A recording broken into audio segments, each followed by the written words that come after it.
One of the terms that you will see this year's MWC is agentic AI. Yeah. And where you essentially define that for us. Agentic AI using agents, which essentially is different processes talking to each other, and it's orchestrating lots of different tasks. So you can imagine if I will use a non-network example. If you say, I want to have a holiday that's somewhere warm and sunny at this time of year, and the agent then goes away and does research on it, and then goes to Expedia to look at hotels and Google Flights to look, and then comes back with something which says, this is what I think, 3 options for you. Yeah. Would you like me to book it? And you're like, I like number 2. It's basically an AI slave, is how I like to think of it. Hopefully. AI bitch. Yeah.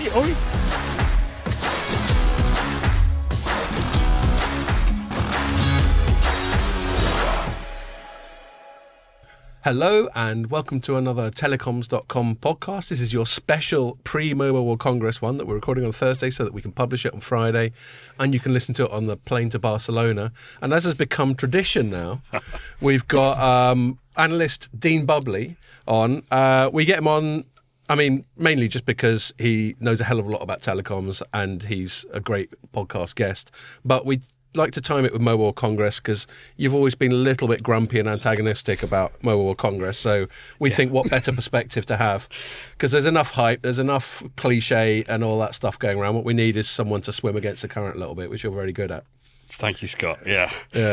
So that's what we're going to do. The main theme, we're just basically going to get into what everyone's going to be going on about. You can probably anticipate what the overarching buzzwords are, but we're going to interrogate them a little bit, get into them, try and put some sort of meat on the hype. And then we might also try and cover some stuff that may be overlooked. And that's about it, really. It's been a couple of weeks, just trying to think what we've been up to. You just reminded me that last weekend, VMO2 kindly invited me to go and see England play Scotland in the Six Nations rugby. I do like my rugby. So that was great. Thank you very much for that. And I quite like the vibe around Twickenham. There's lots of little concessions. It's like a little festival. Are all the tents up? Yeah, little tents and huts and places and all that sort of thing. Lots of Guinness. Guinness has fucking got a big presence around Right, there. it's not like Ireland we're playing. Well, apparently, not only is Guinness Guinness. It's on Vogue now, yeah. Yeah, not only is Guinness and it's got a brand to maintain, but it's apparently really popular. Is it something to do with this sort of marketing campaign they've got about splitting the G, is it? No, they've had that for years, though. Have they? But everybody seems to keep coming out with it. Doesn't Guinness actually sponsor the Six Nations? Isn't it the Guinness Six Nations? Yeah. Well, they used to. Dean's looking puzzled. Yeah, Apparently what it is, you pick up the glass and you try and drink so much that it just it ends up between the top of the beer ends up between the kind of G symbol on the glass. It's a harp, right? The harp. And the Guinness word, yeah. Yeah. Also, Guinness is probably the only decent sort of alcohol-free option in a lot. Yeah, of it's really good. I was wondering about that because I think the big. You know, they always have a big logo in the middle of the field where the scrum ends up, their faces going blue when they get into it. And theirs was Guinness 0.0, and I thought, what the fuck's the point of that? But then again, if you say it's quite drinkable, it's quite good. Yeah. So I know I've got a particular. There's a company that invites me to things in Ireland occasionally, not in Dublin, a place called Bray. I don't know if you know Druid software. South of Dublin? Yeah. They do like mobile core networks and stuff like that. Yeah. And going out with them is a proper Irish night out. And so alternating between normal Guinness and zero is a good strategy. Because it's the one that I feel I can't really tell the difference. Wow. Okay. I stand corrected. Other than you're not getting pissed. Yeah. Well, I had my brief exposure to alcohol-free beer while I was doing Dry January, and yeah, I got to admit, I say what's the point? But then if I go to the pub, I had one go at drinking like ginger beer. Well, that's weird, isn't it? Well, and that just made me want to sneeze. That's soda. Yeah, well, exactly, and you can't do that all night. So I suppose that's what you do if you go into the pub and you're not drinking.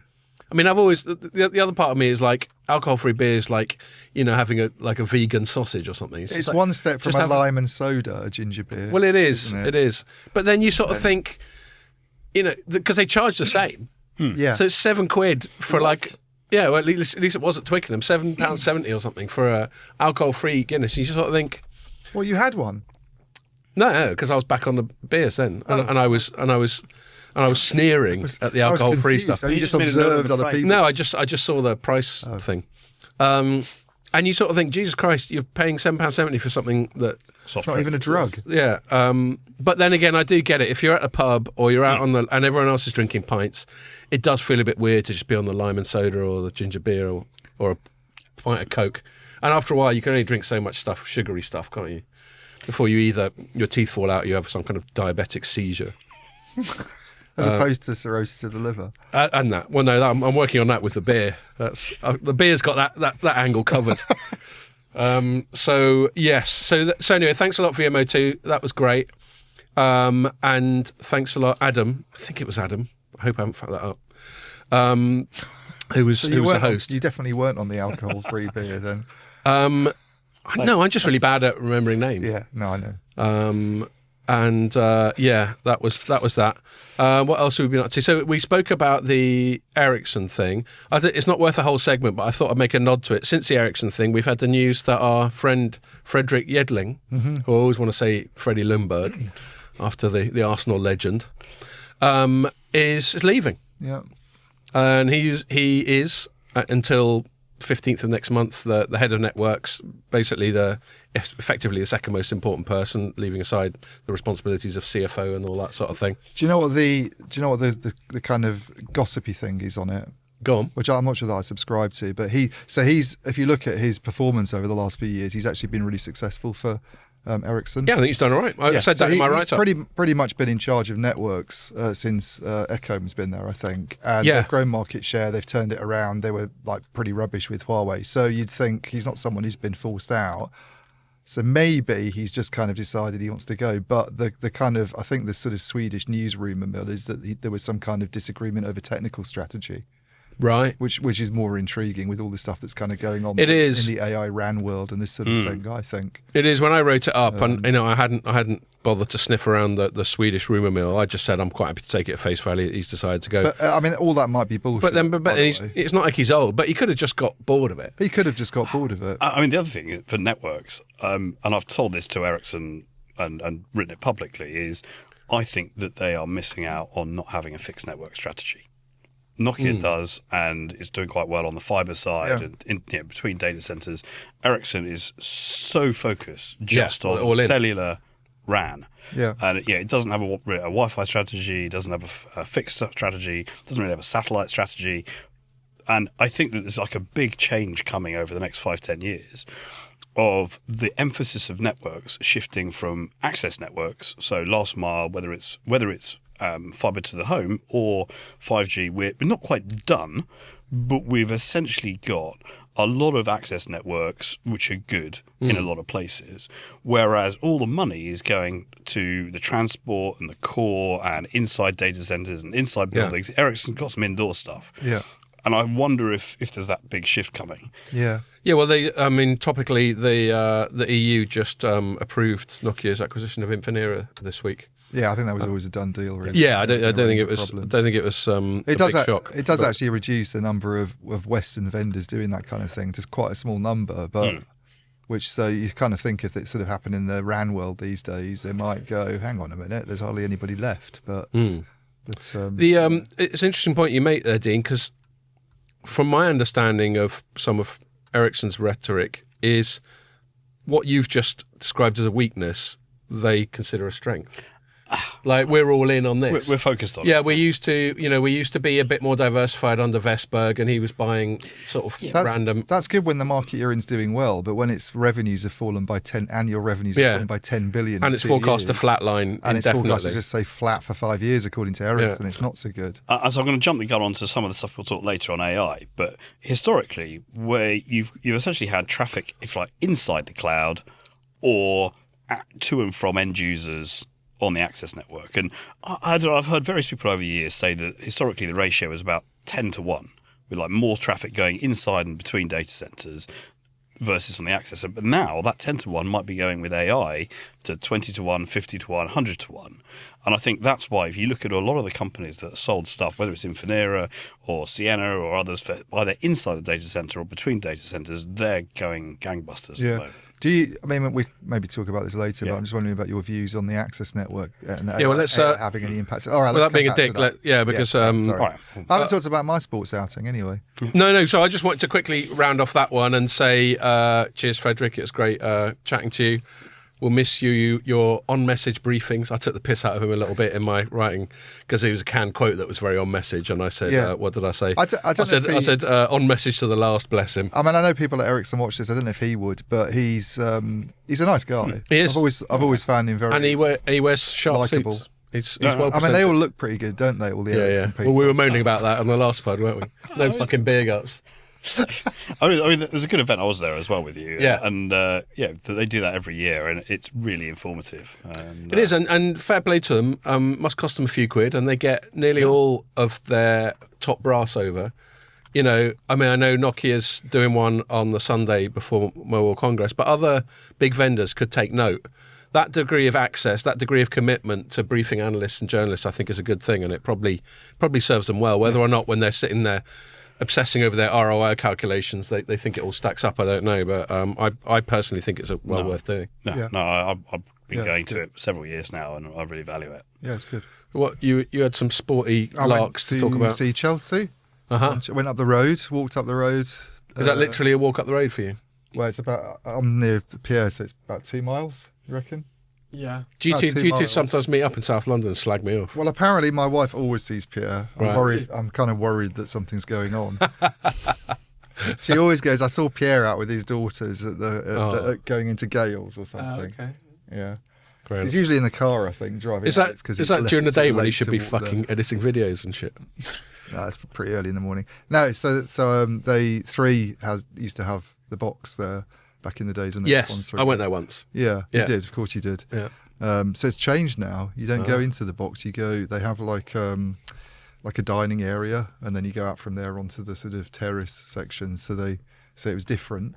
It was different, but not. I wouldn't say it was necessarily worse. It was just a different experience. Well, so it's very much. It's a very small group. It's very much terrace at Twickenham. Yeah. But then I was chatting to Adam after, and he goes, "They have got a box."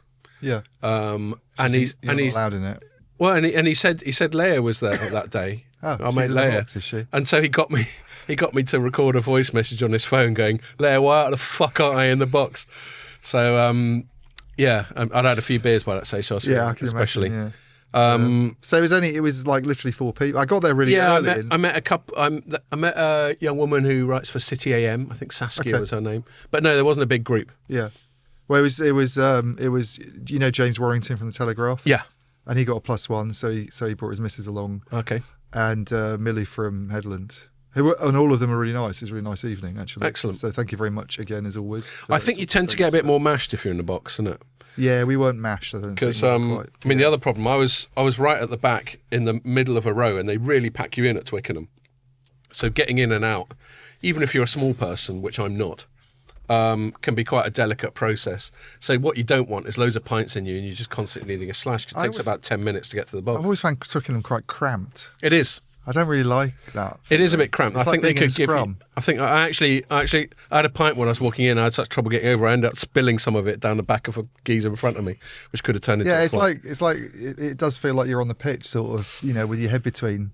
It's a bit like big that. Guy's legs. Do you want another one? Or no, just shout when you want one from the cooler. Going fairly slow. We've not forced him to do one of those 10% ones. But he doesn't have a forfeit to pay. He's brought some beers. Yeah. It's 4.4. It's quite sensible. It's called Another Day Done. Another Day Done. Yeah, and you got when we pick it up, you must make sure to mention that other one that you got, which is hilarious. Yeah. Okay, so that was all that. Shall we knock the opening bollocks on the head at that note? Yes. And get into it. I mean, most of that was relevant opening bollocks. Yeah, no. A very small amount. I'm a big fan of opening bollocks. It's like I'm always saying each... Oh, actually, no. Having said that, I've got one more tiny bit of opening bollocks, which is relevant because, like I said, I think last week, I'm trying to just inject a tiny bit of discipline just so that we don't get an hour and 3/4 in and we realise we've only covered one segment. You know what I mean? Yeah. Because we try and have a ceiling of around about 2 hours. Anyway, I got an email, completely unsolicited email from a guy called Nick Jones. And he goes, He goes, just listen to the latest episode where you spoke about folks complaining about a podcast being too long. I love the length. I listen to it while running, and the fact it goes a few hours is in no small part why I'm not a fat bastard. And he's from, I won't reveal his URL, but he's from Australia, which is another cool thing about like digital content production is, you know, there's some geezer going for a run in Australia listening to us talk shit. It's amazing. I've never quite get over the wonders of technology. And now he's like, oh my God, they're talking about me. Yeah. And actually there was a guy on LinkedIn, Pierre, who wanted to know what you looked like. Where's that? I'll see if I can find that LinkedIn. And that was commenting on something or other. Fan club, yeah. But he was nice about the pod. Let me see if I can find it. Where is it? Paul Price. He goes, what was he? He was commenting on our MWC preview one, appropriately enough. And he goes, profile picture, I follow the pod, but I still no idea what Pierre looks like. And I said, well, he's on LinkedIn and his surname's Landriau. And he goes, thank you. I've listened to every episode of your pod and it's good stuff. Technical content's really appreciated. And then he said, MB, the years of rice and salt was a trip. I've got no idea what he's talking about. Sorry, Paul, you have to... It's a bot. If you hear this, you're going to have to comment on LinkedIn because I haven't got Scooby. Right, we will definitely stop there. Sorry. Oh, he's just got some bad news on his phone. Put your phone away, mate. Right, Mo World Congress. So, typically going into Mo World Congress, you have that, you know, what's going to be the big theme. I try and write a piece where I very fraudulently claim to have taken the temperature of the whole show, whereas actually I've spoken to every attendee. Do you know what I mean? Yeah. Whereas I've actually just chatted to a couple of people and decided to extrapolate that endlessly. Or you just wrote it on the plane on the way over there. Well, there is that. No, at least I'm not so fraudulent that I do that. Or, as might be relevant, I don't get AI to do it either. It's like doing a book review and reading the first page. Pretty much, pretty much. Yeah. So if I do it again, I've already admitted that it's from a very small sample size. I still think it's better than nothing, though. Yeah. So I thought what we'd do. I mean, we can have a little chat. We can have a recap, Dean, for old time's sake. Given that we might not have had you on since this time last year. Probably not. Is that right? I don't think so. Actually. Yeah. You're obviously welcome on more often if it suits you. But yeah, this is our one that's definitely always in the diary. But yeah, before we get onto the themes, why don't you remind us, Dean, why it is that you don't ever go into the FERA? Right. So, for many years I went to MWC when it was at Cannes, and then the first iteration of the FERA, the one closer into town in Barcelona, and for various reasons I stopped. And some of it was practical. It got to the last one I went to. I think I had 400 meeting requests. Good God! Because I like cover so many different parts of like telecoms and networks. I just got massive amount of inbound. Everyone you say sorry can't meet, then emails back and says, "Oh, can we do a briefing call?" Or our CEO's in London the week before. Long story short, I spent the whole of February doing email and nothing else. Right. And then I'd get to the show and I'd have 50 meetings, like half an hour back-to-back slots. Each one would involve someone telling me what they think, usually with someone from their analyst relations or PR team next to them. They had 3 messages they had to crowbar into my skull, and if I was lucky, I had 7 minutes to ask some questions of my own before I ran off to the next thing. And then, knowing the kind of questions you ask, you probably wouldn't have got very satisfactory responses anyway. I just got to the end of the week and thought, well, I've just been saturated. I'm not sure I've actually learnt anything. I haven't had anything to sleep. I used to say it's like 30, 60, 90. I've had aggregate of 30 hours of sleep, 60 meetings and 90 units of alcohol. Yeah. And that sounds pretty familiar. And I was like, well, we're going to try once more to pace ourselves this year. So I decided that actually I'd much rather go to 5 or 10 smaller events where I can actually have a conversation, you meet people, and even WWC, you meet someone in the corridor as you're running past, and you'll go, "Hi, how's it going? Haven't seen you in ages. I've got to get to Hall 7. See you later," and then you don't see them. Where do you base yourself when you do? And so now it's the same place always. What I've done last year and this year is I thought, you know what, I'm going to, given all my clients are there, I'm going to fly to Barcelona and I'm just going to stay downtown and meet up with clients for coffee or lunch or dinner or drinks or whatever, or friends who are around, have a few casual meetings. I might be able to watch some of the stuff that's streamed, and the rest of the time I'm going to sit in a laptop with my in a cafe with my laptop, have a glass of wine and some tapas at lunch when downtown Barcelona is empty and perfect during the day because there's no tourists in town that week. And so you've got the entire city to yourself. And I'm like, well, actually, I could do some work here and then go out in the evening. Well, and I would say, so, reading between the lines of what you're saying, you've got all these clients there. It's definitely expedient for you to be able to catch up with so many of them at one time. A few of them. Which I think is actually, what a lot of trade shows are about. And if you find that you're better able to do that outside of the event itself, then that completely makes sense. And then there's also the sort of slightly more curmudgeonly side of it is, let's just say GSMA and I don't have the closest relationship. I think it's fair to say for various reasons we don't see eye to eye. And so I don't see the value in patronising their show. I think the GSMA leaves itself open, certainly from my point of view, it leaves itself open to a lack of charity from me just because of the amount of fucking money they make from it. And how much, in my view, and I don't know the minutiae of it, maybe I'm talking shit and GSMA, you want to challenge me on this, go for it. But it feels like they profiteer when they're supposed to be a trade body, whereas actually they're just fucking coining it. It's a conference company with a standards and industry association. It's a one conference company. And lobbying activity bolted on the side. And if it was like Informa, which did run it like 20 years ago or something, if it was Informa profiteering, you're like, fair enough, that's your business model, is to make money from conferences. But that, in principle, isn't the main point of the GSMA. So then the fact that they make so much money from it, and the fact I often chat to people and they bitch about how much they got to pay for their stand and the extra little bolt-ons for catering and I don't know, cleaning or whatever that they chuck in, you sort of think, well, you could shave off a bit of margin and give everyone a slightly more mellow experience, I think. Yeah. But that's easy for me to say. I'm not the one who's trousering the margin. If I was, maybe I would think otherwise. So anyway, long and short of it is, until last year, I just boycotted the whole thing. This time I'm like, well, actually, Barcelona's not bad at this time of year, and I can meet some people who are actually my clients or people I want to actually go and have a beer with. Yeah. So, last year we met up for a beer one evening as well. So that's fair enough. I just don't see the need to have 60 back-to-back meetings with all the hassle of setting them up. Well, and on that point, I had a friend of ours who works in PR called Katie.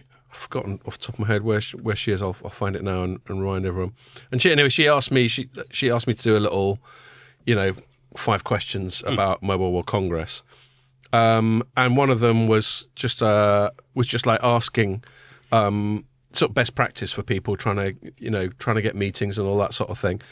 And one of the questions was, what advice do you have for people trying to gain prominence, get attention during this time? And I'm just like, why the fuck would you pick the one time in the year where everyone's attention is so incredibly divided to make your big PR investment? This is what I don't get about it, to be honest with you. It's just got worse. I suspect it's going to be even more of a mess this year than last year in terms of trying to navigate through everything that's going on. And my amount of meetings has got out of control a little bit after saying I wasn't going to have too many. And they're all pretty good people that I'm meeting. It's not like any of them is like, I wouldn't want to meet this random person. Fluff. But that's the problem, is like you feel like you're not going to be able to give them your full attention because your mind's on something else. You've just come from a meeting where they're talking about GPUs and then you're in something that's totally unrelated to that. You end up having to reboot your head every 15 I find it really hard. I'm just looking forward to it being over, to be honest. But whereas for me, I go to like 30, 40 events over the course of the year. So you are very itinerant. So I've got a spectrum. Hard-working analyst. The week after in MWC, I've got a Spectrum event in Bangkok that I'm going to.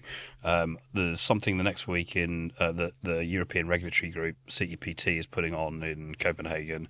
And then the week after that, you've got the FTTH Council. And I've been asked to speak on a panel about AI and connectivity at the European Parliament in Brussels, and there's another one on private networks in Rotterdam. Yeah. And so actually, to be honest, there are going to be people there from lots of interesting organisations and companies who I can chat to over a coffee. It's not so hectic. It's not as hectic. Everyone's not going to have this list of messages to crowbar into you. And actually, I'll hopefully learn a lot more. Well, one of the ways, I avoid a lot of this meeting fatigue that you speak about, and Ian's probably going to suffer from this year, because I just decide it's actually good commercial opportunity for us, because lots of people buy videos where we go to their stand, ask them what they're talking about, and then we publish it on the site. And I just go, fuck it, I'm just going to do that. And so I work with Pierre a lot, doing all that sort of thing. And then Andrew, my colleague, I say, he's doing editorial, I'm doing commercial. Anyone asks me for an editorial meeting, I just say no. And so that simplifies it. It took me a few years of trying to juggle those balls to just realise it's not worth it. But yeah, I mean, I completely get the condensed meeting thing. You know that there's going to be these talking points. You almost, especially if they send you a press release before the meeting in preparation, you know that they might as well just be reading from the fucking press release. Yeah. And you know that the Q&A is not going to be that much. I suppose the flip side, from a journalist point of view, I don't know if this translates to your world, Dean. I think a big part of it is just so we can say we were there. Compared to our contemporaries, our competitors or whatever, who haven't done it, we're just showing our audience that we've made the effort. So that's part of it. No, that I can see, which is also why I go to things like PTC in January, apart from that being in Honolulu in the middle of the winter. But that's actually useful for me because it's a different part of the telecoms industry. I don't normally, it's all the fibre people and the data centre people. Right. And it's in Hawaii. Satellite, and it's in Hawaii. But yeah, Blimey, I've never been to Hawaii. No, me neither. I've never been to one of those Qualcomm things. They're into Hawaii. Oh, they do one. Yeah, I've never been to that one. I think it's Maui or something. They do. Yeah. I've been watching a lot of Magnum PI recently. It makes me want to go to Hawaii. Yeah. Does it make you want to grow a massive tash as well? No, it's my wife really like. No, it's just Magda really likes Tom Selleck, so we seem to end up watching old episodes of Magnum PI. Fair enough.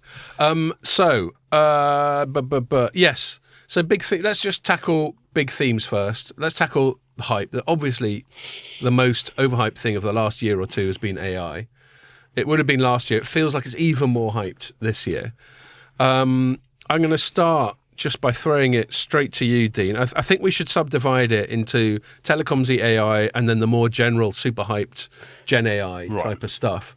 And you can start with whichever you want. But I mean, how do you, I suppose, do you feel the hype is justified, and how do you interrogate the hype? I think bits of it are justified. I think that, on the telecoms selling into the AI marketplace, that's less to do with MWC. That's more the subsea fibre and the data centre and those guys. Clearly, there is a huge amount of investment going in, not just to the data centres, but connectivity between them.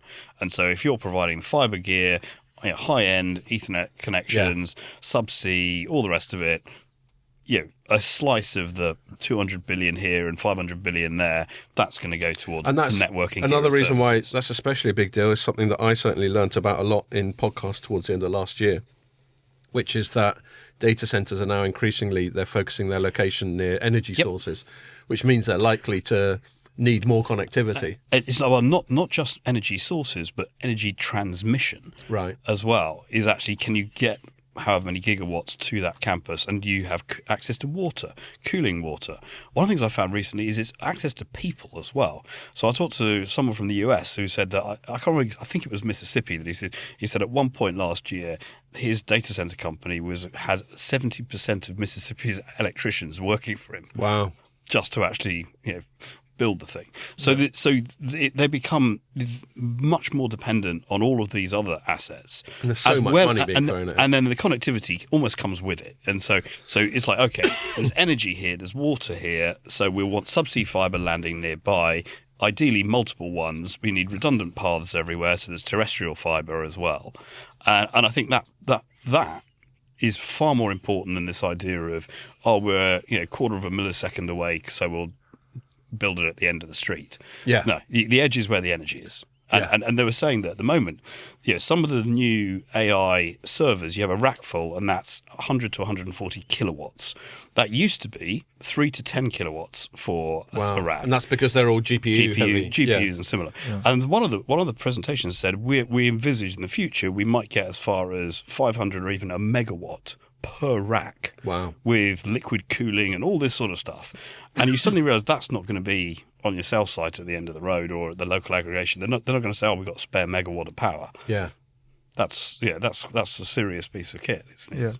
So that any hype to do with infrastructure supporting data centers is totally justified. I think so. But then there's the AI, which is not very mobile. No. And that's less about MWC. True, and it is called Mobile Congress. Yeah. Whereas to remind myself, the AI for running the network or enhancing and optimizing the network or planning and designing it.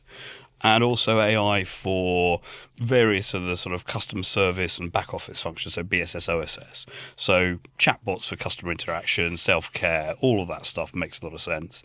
On the network side, there's certainly a lot of AI, interest in AI on things like network planning and design. And so you could imagine for doing the ray tracing, or you have the inputs of geographic information systems and topographical maps, and you essentially work out how do you optimize for coverage with a certain number of cell sites. And if you've really got good data, you might be able to sort of work out this building's made of concrete and that one's made of wood, so indoor outdoor connectivity. So all that stuff. Now, whether that's Gen AI or whether it's, and this is the thing, what I was going to ask, is because some of what you talk about, we can extrapolate back, and we've been talking about things like self-optimizing networks and other forms of automation back in the past. So I'm wondering if we look at a curve of like progress, whether there's been an inflection point that coincides with this Gen AI, or whether the stuff you were just talking about, which is network optimization AI, is just on a steady progress, or has it had a big fillip? I think it's had a bit of a kick up, just because, and that's like the hangover from 4, 5, 6 years ago, all the deep learning side of things, and that's now come through all the testing phase, and so that's actually becoming operationalized. So people are using that, whether it's on the design of networks or the operation, it's the improvement of, management of alarms and alerts. So if you've got the NOC, the operations center, and how do you spot the real problems from the sort of false alarms? How do you prioritize them? So all of that type of thing, I think, is sort of maturing. At the same time, we've got the new stuff around Gen AI, and some of it is relatively straightforward. So the customer service chatbot side of it, is the sort of low-hanging fruit. Where it gets more difficult is, I think, if you start using it for, again, so take the network operations of the engineer coming and say, oh, I've got all these alarms. Can you summarize, what the most important things I should look at this morning? Which, maybe if you've got a small language model which understands it and outputs it in a human-readable form, that's good as well. And then you've also got the things for sort of dealing with customer support and billing queries. You've got maybe on the there's 100 use cases. It could be something of, even if it's like optimizing the routes of the drivers for maintenance or sort of spare parts delivery. I think there's a kind of grey area as well, where it's not like these convenient categories that people come up with, like generative AI. So the stuff I was talking to NVIDIA about was, I don't really understand it completely, but basically I don't understand it at all, really. But conceptually, it sounds like what they've done is this Aerial, which is their layer 1 sort of software stack. They've not kind of open sourced it, but they've opened it so you can go in as a developer, and it's quite modular. So you can say, we want to do something in the area of channel estimation, and you take out the signal processing algorithms that someone might have done as an engineer, and you put in like a neural receiver. It's like a machine learning algorithm in its place, and it's allowed them to do things in a way that a human doing an algorithm wouldn't do. It comes up with, because it can do optimization a lot better than any person, it's come up with quite weird solutions to it, basically. The question I've got is whether that's actually going to get implemented in commercial networks, or whether that's an interesting area for development. So if you look at what's in 3GPP, I was released 18 or 19, there was channel estimation and a few other use cases, and we can expect in the subsequent versions of the 5G standards there will be more either study items or work items on how do we standardize AI for a number of functions in the radio network. And all of that sounds very exciting, and yes, I talk about 6G ideally should be AI native, but we're still at very early stages of putting that stuff right down in the guts of the radio, because a lot of the stuff on the radio has been pretty much optimized, unless you do things like where you essentially try to get AI to invent a new waveform on the fly, which is unlikely because of certification and all sorts of other issues. I think that there's going to be incremental improvements there. obviously there's trade-offs on energy, and so one of the things here is around energy optimization, but obviously you don't want to have as much energy going into the AI as you get out in savings, so there's obviously a balance there. Yeah, and it's not been done commercially, so but they came out with quite an interesting example. I think it's out this week. Yeah, it's not under embargo. There's a company called DeepSig, not DeepSeek, DeepSig. That's a US company. This was 2 days ago, I think, but so you have again, this is like way beyond my level of understanding, but you have something in a normal signal processing algorithm, like a pilot signal. You'll know more about this, Dean, because you were sort of from that. But like a pilot signal is like what it basically does to describe it metaphorically. It looks at the channel conditions and sort of makes an assessment of them. It kind of goes backwards and forwards, and this is something that's built into kind of signal processing algorithms. But apparently, it's like it takes quite a lot of energy. Yeah. So if you could get rid of the pilot signal and like have a neural receiver that does that just because it can sort of optimize things in a really clever way, they're saying you could realize really significant energy saving. Now, again, this is... to be honest, there's people. This is where I say no. There's people listening to this who will know an awful lot more than I do, and I've got a sort of what Douglas Adams once referred to as rigidly defined areas of uncertainty and doubt. Totally, that's one of them. Totally, yeah. So this is all from the mouth. It makes terrible journalists. We opine if we know all about something. Well, yeah. You have to take it as this is Nvidia's pitch for what it could do, and this is what DeepSeek's presenting.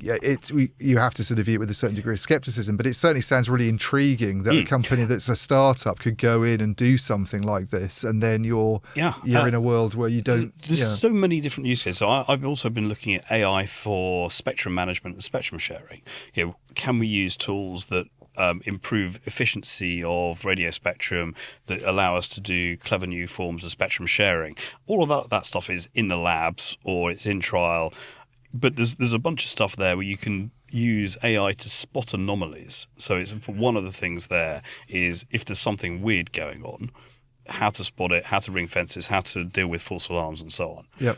So I think on the spectrum side, I'm expecting that to be something over the next few years. So there's a conference in London in May that IEEE is running on sort of spectrum innovation, another one in Washington I know about. So I think we're going to see a lot more on that side of it. But all of this stuff is work in progress. And there's some AI. That's where the hype needs to be. And I think there's some stuff which is here and now, and I know there's a bunch of stuff around.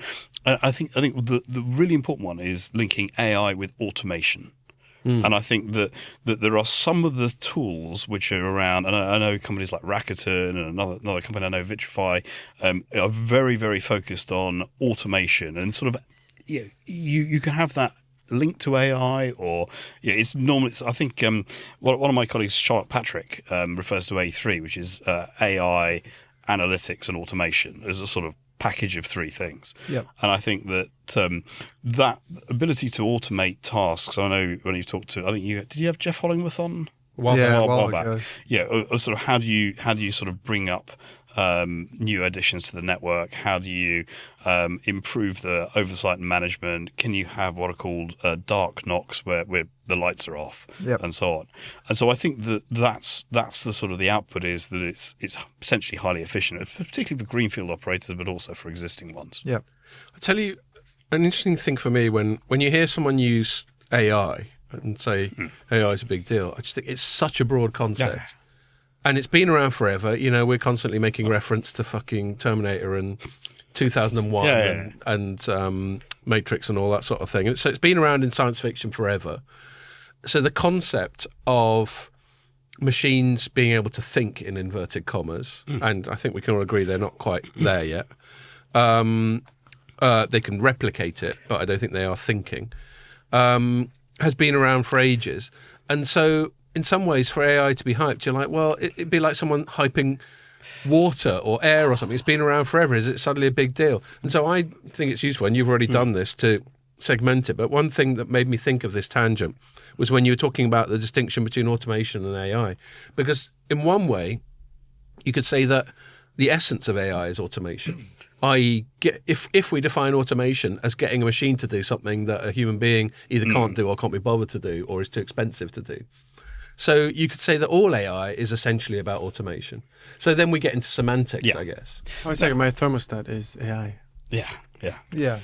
Well, AI is a term that gets too liberally applied anyway. And so I think that one of the terms that you will see this year's MWC is agentic AI. Yeah. And where you essentially define that for us. Agentic AI, using agents, which essentially is different processes talking to each other, and it's orchestrating lots of different tasks. So you can imagine if I will use a non-network example. If you say, I want to have a holiday that's somewhere warm and sunny at this time of year, and the agent then goes away and does research on it, and then goes to Expedia to look at hotels and Google Flights to look, and then comes back with something which says, this is what I think, three options for you. Yeah. Would you like me to book it? And you're like, I like number 2. It's basically an AI slave, is how I like to think of it. AI bitch. Yeah. Or even AI sort of manager or coordinator. I don't like to think of them as managers. We've got to keep them in their place. Yes, these AI systems need to be... Don't start ceding authority to them, Dean. That's the slippery slope, my friend. Fair enough. Foreman, maybe. Well, no, but that is, and it is to the point of cliche that I certainly, I think I'm probably the biggest driver of this among the three of us. I certainly start getting freaked out. I think it's mainly because part of my personality type is to be quite independent and not liking being told what to do. And so as soon as I get a whiff of ceding responsibility and authority and power to machines, then I just start freaking out in my subconscious. And, you're talking about the agentic one, where now we've got multiple layers between me and the end product. We've got various machines all chatting to each other, deciding what's best for me. That's what rings my sort of visceral alarm bells straight away. And I can certainly understand that, especially if you're still worried about whether it's hallucination or that as well. At some point AGI.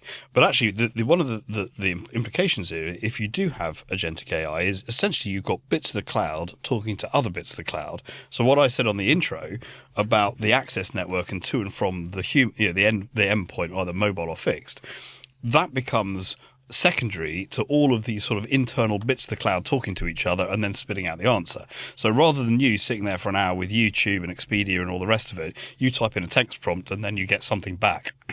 5 minutes later, all the connectivity is inside the cloud rather than to and from it. And then we're going to have another bit of AI, because let's say we've got this cascade of AI that we're just describing with all this agentic stuff going on. And we've got AI 1 talking to AI 2, talking to AI 3. And then at some stage something goes wrong and it gets increasingly hard to work out. Then we're going to have AI 4, where their job is to work out what the fuck went wrong between AI 1, 2 and 3. Yeah. And then maybe that will go on indefinitely. Yeah, by this time, nobody on the planet understands what the hell's going on with AI. One thing I will say as well, you talk about AI thinking. The term you might hear is reasoning. And a lot of the newer AI models do essentially explain what they're doing. And it's like, I've done this, I've looked at that, I've looked at the answer and I'm not convinced, so I've gone back and researched and searched for this other thing. Then I've come back and I've come to this conclusion. Now I'm going to go and restructure my argument. So I actually, for an experiment, I spent my $200 on ChatGPT Pro for a month. And I've been playing around. I was just going to ask you about that. Yeah. So this is the dog's bollocks ChatGPT. $200 a month. Yeah. Wow. And I bought it for a month to see what all the fuss was about. What an even colder one. And potentially, you're paying $200 a month for a research assistant that would have cost $2,000 or $3,000 a month if you'd actually had a human. And actually, I asked it to create some reports and say, can you create me an 8,000 word report on this? And I gave it a very detailed prompt. And I thought, that's not too far off what you would expect a sort of fairly a junior research analyst to go away and do. And I don't think it's publishable. And what would you can ask it at 2 a.m. Yeah. And what would a junior research analyst earn? 30k, 40k? I haven't been one for a long time, but no. maybe that. Let's maybe more. Let's just go for that. So we're saying it's doing the job. 10%. Yeah. A junior research analyst would regurgitate a lot of stuff he finds on the internet without coming up with any some original good thoughts. stuff. And sounds a bit like sounds a bit like Gen AI to me. But that's what it's doing. What you find is with that. Some analysts are like are like proteges, and they'll be like, oh, I spoke to this person, I came up with this massive insight, and actually they're worth the weight of gold. But for the sort of the generic stuff, and particularly if it's something that you or I look at and go, well, I'll change this a bit, I'll put this diagram in it, I'll sort of tighten up the language, I'll do a couple of calls to make sure this actually is the case. But you essentially could come up with a really good report with a number of days of additional work on top of it. Yeah. Rather than 2 months of someone's time and a couple of days. But this is the thing though. It's like you might say something really groundbreaking in this podcast. You might come out with some really. I wouldn't hold your breath. Some really no, but I'm just speculating. Yeah. Don't do yourself down either. You might come out with some really amazing bit of insight, and no bit of generative AI is going to spew that out because you've just said it and it's not online. Yeah, so that's exactly. Well, it is online unless they're scanning the video. No, and even if it's not that innovative, that's exactly the conversation Dean and I were having just before we started recording, which I'll get into. So when you finish. Are we saying it cannot replace like an expert, a veteran? But then an expert, a veteran, they used to be a junior person at some point. So are we forbidding everyone to be a junior ever? How do you go through that process of learning? We will see that first. Frankly, in other sectors, it's going to be replacing it already is replacing paralegals, for example, in the legal. So we'll know the answer to that from other sectors first. Actually, it's even creatively, like you buy like stock music, for example. So then you'd have like, let's say, a junior person making basic music, which is fine. Yeah. But then I can ask AI. But then that if the junior people don't get paid, then they never become veterans. And I mean, the question is whether there are other roles for junior people, and to be honest, that's been the case with automation. It has. The paralegal stuff doesn't surprise me that because I think a lot of that's routine sort of drudgery, and people don't really like doing it, and they just see it as a thing to get through. Obviously, if you're not doing it and you can't get on the bottom rung of the ladder, that's a problem. Well, but accounting has already happened. But accountants, I mean, there's still junior accountants, even though we've got Xero and QuickBooks, but they do quite and all different things. But they do different things. All right. Yeah. I'll tell you a couple of interesting things occurred to me. Another thing happened on LinkedIn yesterday. A young person from the States got in touch. This is your bit of insight. Yeah, there we go. No, actually, but do remind me to get back to the Eureka Moment stuff that we were talking about. Oh, but before I do that, tell us what the name of the beer you've just opened is. I could get better at Tesco for £1. That's actually the name of the beer. Which I think's hilarious. That's going to be the thumbnail of the video. And they've had to put an asterisk in the E of Tesco so they don't get in trouble with them. And this is a session IPA. And there's, for some unknown reason, there's a picture of a crate with salt and pepper and vinegar on it. It's all just random, isn't it? It's not bad. And it's from the Pretty Decent Beer Company. So they're going, I think there's a whole subset of marketing where it's just like this brutally sort of honest and self-effacing sort of. Yeah. Someone got in touch on LinkedIn using the LinkedIn like premium thing where they don't have to be your contact of yours before they can send you a message. And it's basically a graduate from the States who'd gone through who had an excellent CV, but it's graduate age, and had gone through all the college and all that sort of thing. And I was just thinking about that person, and I got back to them saying, and they were looking for a job opportunity, and I got back saying, I've got no budget, sorry, but you look very well qualified, best of luck, sort of thing. And then I just suddenly thought two things that sparked from what we were just saying. One, this person's got all the great qualification and they've got all this top GPAs, which for non-Americans is just like how they judge how well you've done at school. But then the way you probably get a top I think the maximum is 4, isn't it, for GPAs, grade point average. Anyway, the way you Rafa has to maintain his at above 3.5. Right, well, which must be hard. Buggers up his scholarship. So, and the way you get close to 4... And this isn't just unique to the States. This is the same as getting A stars in England or whatever. Yeah. Isn't necessarily by thinking for yourself, is it? At most levels of education, you're rewarded for rote learning and regurgitation.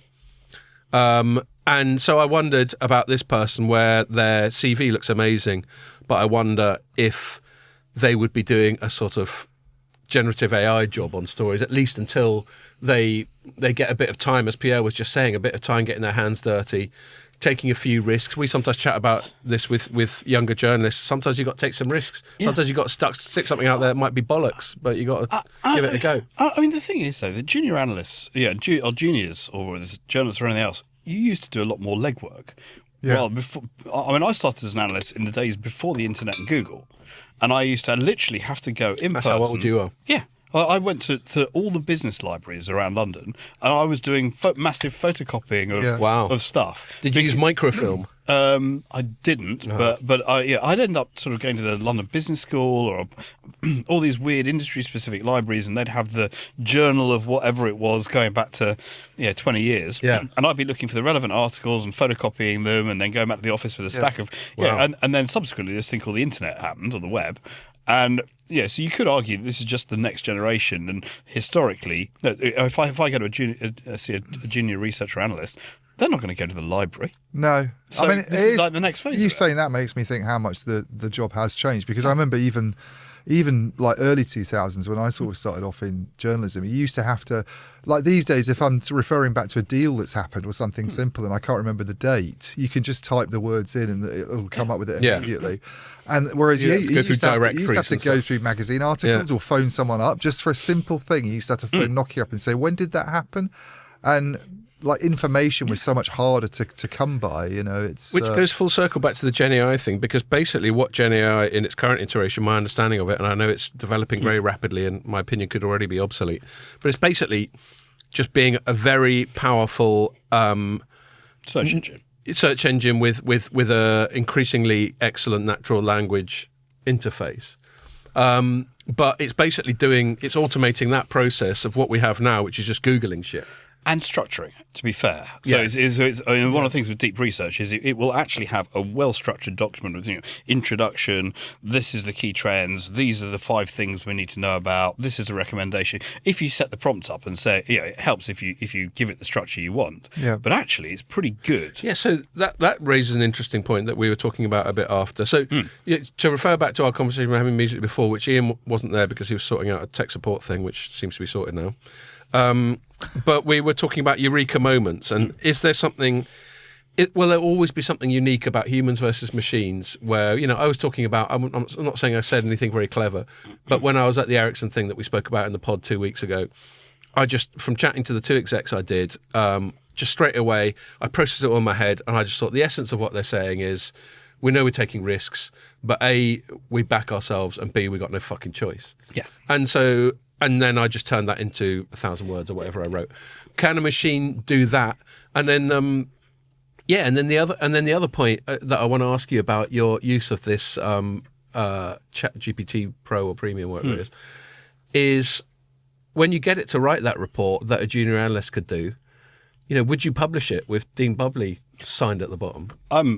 I would not publish it as it is, because I would want to have I want to go through it, I want to check some of it, and I want to have, and maybe in future if I say, can you write this in the voice of Dean Bubley, maybe it gets closer to because you can do where it will go through my corpus. If there's enough of your stuff in the public domain, there's a ton of my stuff. Crawlable. So it might have the right tone, but I'd still want to sort of think, well, okay, I'll go through it, and actually it's represented the consensus view, and my view is different.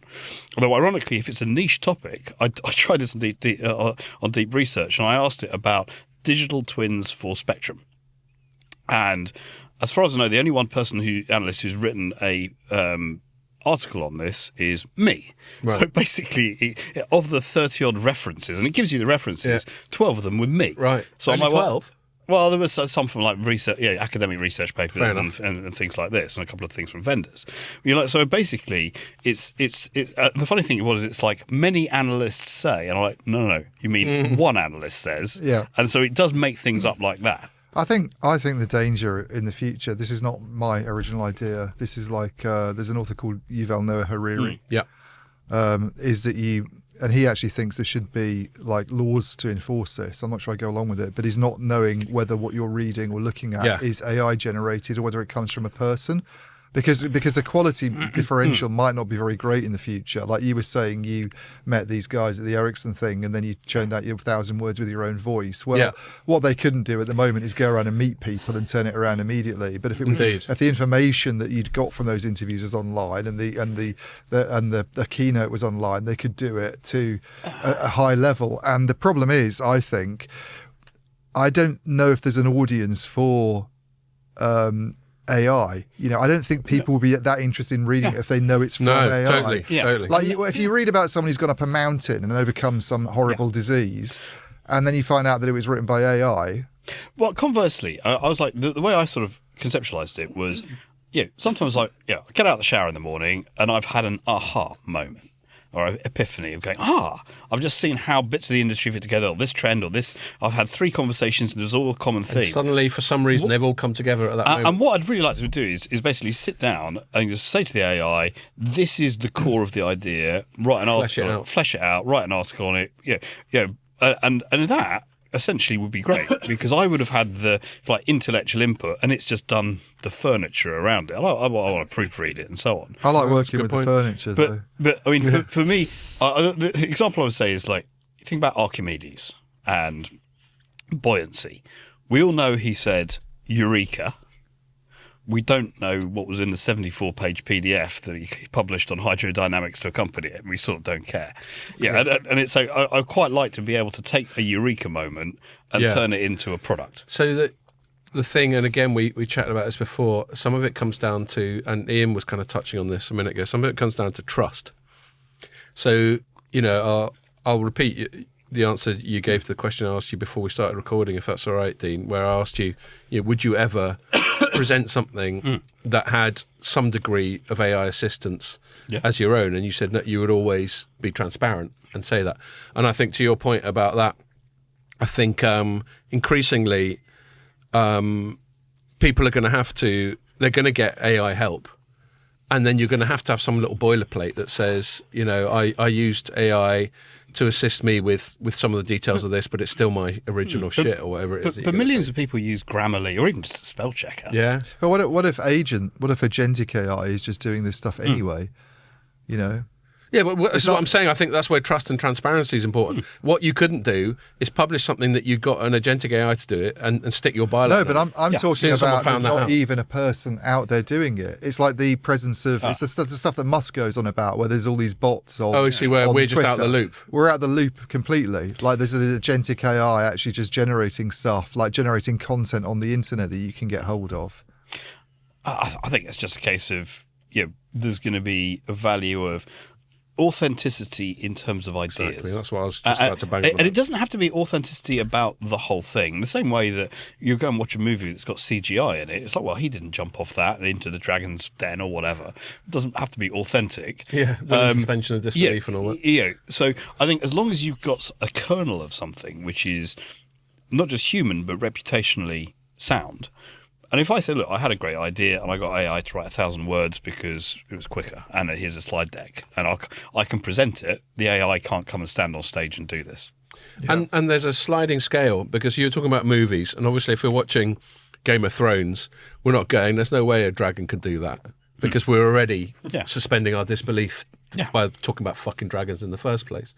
But then if you're watching something that's based on real life, like let's say, I don't know, a World War II film, like Dunkirk or something, and then they take some real liberty, like some geezer turns up in a hovercraft or something. Napoleon. Or Napoleon, which I haven't seen, but I've heard many criticisms of it. Then people are starting to get the arsehole a bit more. And then there's one, I don't want to get into the politics of it, but I've been reading about it a fair bit. BBC recently did a documentary based in Gaza, and it's had lots of criticisms around selective editing and all that sort of thing. And again, I don't want to get into the minutiae of it, but there's an example of something that you're positioning as fact. In this case, I don't think AI had a role to play, but you're positioning something as factual, but you're taking liberties. So you've got this sliding scale. I think your thing about the we know it's not a dragon actually hits on a really interesting point, because at what point are we prepared to go? The use of the tools is becoming more than just the tools are actually doing more than they should be. Like, look at the 80s movies, like the Raiders of the Lost Ark, for instance. When I remember watching the making of it, and Harrison Ford or his stuntman's out the back hanging onto that thing, they had real trouble doing it. He's holding onto the rope off the back of the van. These days, and I remember showing some old like James Bond films with the guy running across the crocodiles or the car that does the loop. None of that will be done nowadays. You sort of feel a bit cheated watching the films because it's not happening anymore. Now, there's an interesting thing here, which is, you've talked about in the past, you had William Webb on and talking about data traffic, is what happens when you use AI not just to generate content, but to do the compression. Because what you can essentially do in what you just said is, rather than stream a gigabyte of movie, you could say, a man in a sort of beaten up hat hangs off the back of a truck with a rope, chased by people with guns, and you send that, and essentially, potentially, if you've got a laptop or a TV with the right Gen AI capabilities, it can potentially recreate the content. So rather than sending the 3 gigabyte movie, you send 2 meg of key images and essentially get it regenerated. It's amazing what they can do with video. Wait, what's the point of that, though? Well, because you avoid then having to send a huge thing down the access network. Especially if policymakers and regulators say we're going to tax internet traffic in some form, you're like, all right, we're going to use semantic compression. We're going to reduce. You're talking about like sharing a clip of a movie. Yeah, but maybe it becomes so good you just need to send the prompt and then it recreates it at the other end. Yeah, but is it the actual one from the movie or is it a fake? No, it would be recreated. But if it looks exactly the same, I want the same. Well, yeah, I want Harrison Ford. I don't want like a guy looking like Harrison Ford. Maybe. But on the other hand, you won't be able to tell the difference. If it was Netflix and they were like, well, you can have the real Netflix costs X, or the regenerated, or they'll come up with a better branded term, costs half X. I bet a lot of people will. And it's 95%. That's good. Yeah. Will they pay Steven Spielberg and? Oh yeah, potentially. Yeah, you'd still do that. To use the rights. It would just be compression. Is my thought. Although there was some things that would be created, and so I think particularly on fixed broadband, on things like home gateways, I talked to someone who is interested in doing Gen AI created advertising. So you could have your advertising, which is customized to you, inserted in your home gateway. So it's like, you might have one with a dog, I might have one with a cat in the kitchen or something like that. I was just going to say, as a dog owner, and my dog's so fucking stupid that every time a dog comes on an advert, he's supposed to have a smart dog. He is by dog standards. I mean, all dogs are stupid, aren't they, compared to humans, let alone AI. But he's so stupid that every time a dog comes on the telly, he freaks out and starts trying to have a go at the telly. Sounds like a smart dog to me. No, well, quite. Well, what? So you reckon there's some dogs that are like, nah, that's just the telly? No, that's a famous dog. I know him. Anyway, just to finish off, you could have, to your point, Dean, you could have that that sort of agentic, personalised thing where I go, look, no dog ads, please, because my dog's a fucking pain in the arse every time they come on. Yeah. And I think, but it's that type of thing where there's going to be unintended consequences. This is going back from a regulatory point of view of a lot of the policymakers say, oh, well, there's too much internet traffic and we've got to sort of tax or charge fees to recoup the number of gigabytes against internet capacity and expansion. And at that point, Netflix turns around and goes, you know what, I'm just going to use semantic compression. And to bring this full circle, I've got a 40-page PDF on semantic compression written by Gen AI for me to read over the weekend. Wow. Lucky you. Rock and roll. I know. And you think that will outpace actual video compression? I don't know. And that's why I asked him to write me a report. You're getting into Pierre's day job here. He's getting twitchy. And this is why I asked him to write me a report on it, to give me an idea on it. But it's that type of thing where there's going to be unintended consequences. I mean, I've often wondered. There's a couple of people who've been saying, "Oh, we send if it's movies, we send lots of streaming content to the end user, and so it's massive asymmetric data flows at the interconnect point or the CDNs." And you think, well, there's always going to be unintended consequences. If you said asymmetric data flows mean that there should be a payment from one network to another. If I was Netflix, I would just say, special offer for all our subscribers. Here's a $20 4K video camera and 10 terabytes of free storage. And all of a sudden, it's uplink-centric and you're paying us. And so there's always these unintended consequences that whether it's technical, whether it's regulatory, and I think that we don't pay enough attention to those. Yeah, I think I've really enjoyed it. It's inevitable. And anytime AA comes up, the tangent potential is almost limitless. And I'm going to wrap it up, if that's all right with you two, just with some final thoughts myself, and then move on to other themes. I think both of you, certainly Dean, have spoken about authenticity, and that's something that I think is going to be a much harder thing for AI to replace. Ian's spoken about trust and all that sort of thing. You know, people who listen to this pod, people who kindly wrote in, like I was talking about in the opening bollocks, there's a reason why we always do it face to face, because there are social dynamics at play. Like we've had a couple of times, Dean, where you've been wanting to say something and I've nodded to make it clear that I'm ceding the ground to you. And all these non-verbal cues and social dynamics at play, and we're having a beer and we're talking in normal human language, and I use a bit of slang, and there's all these social things at play and human things at play. And I think, sometimes you hear these really dystopian things about, AI companions and even AI bots that you could maybe able to do naughty things to. And all these things I find utterly disturbing, because one thing you can't replace, I don't think, is what we're doing now. I don't think you could do an AI version of what we're doing now. No. I wouldn't want to go to the pub with a fucking robot and have a little chat with them. Well, it depends what the robot's like. No, it doesn't. This is the point. I know some robots. Well, if it's like a replicant in Blade Runner. It doesn't matter. I don't want to go to a pub with Rutger Hauer even. You're racist. I'm AIist. No, a speciesist. Even if he did his whole Tears in Rain speech. I was going to say all these moments will be lost in time. Yeah, okay. So I think that's, and maybe they will overcome it. Maybe one day we will be going to the pub with Rutger Hauer. But I think AI can do a lot. But I think, there's the old business cliche, people do business with people. Yeah. I don't think that's going to stop. I want to, if I'm going to get a guest on, I want it to be someone like you, not someone who's delivering perfect answers. I want them to be idiosyncratic. I want them to come from the individual. And I want them to be born of your lifetime of experience. And not just your experience in telecoms, but your experience as an individual.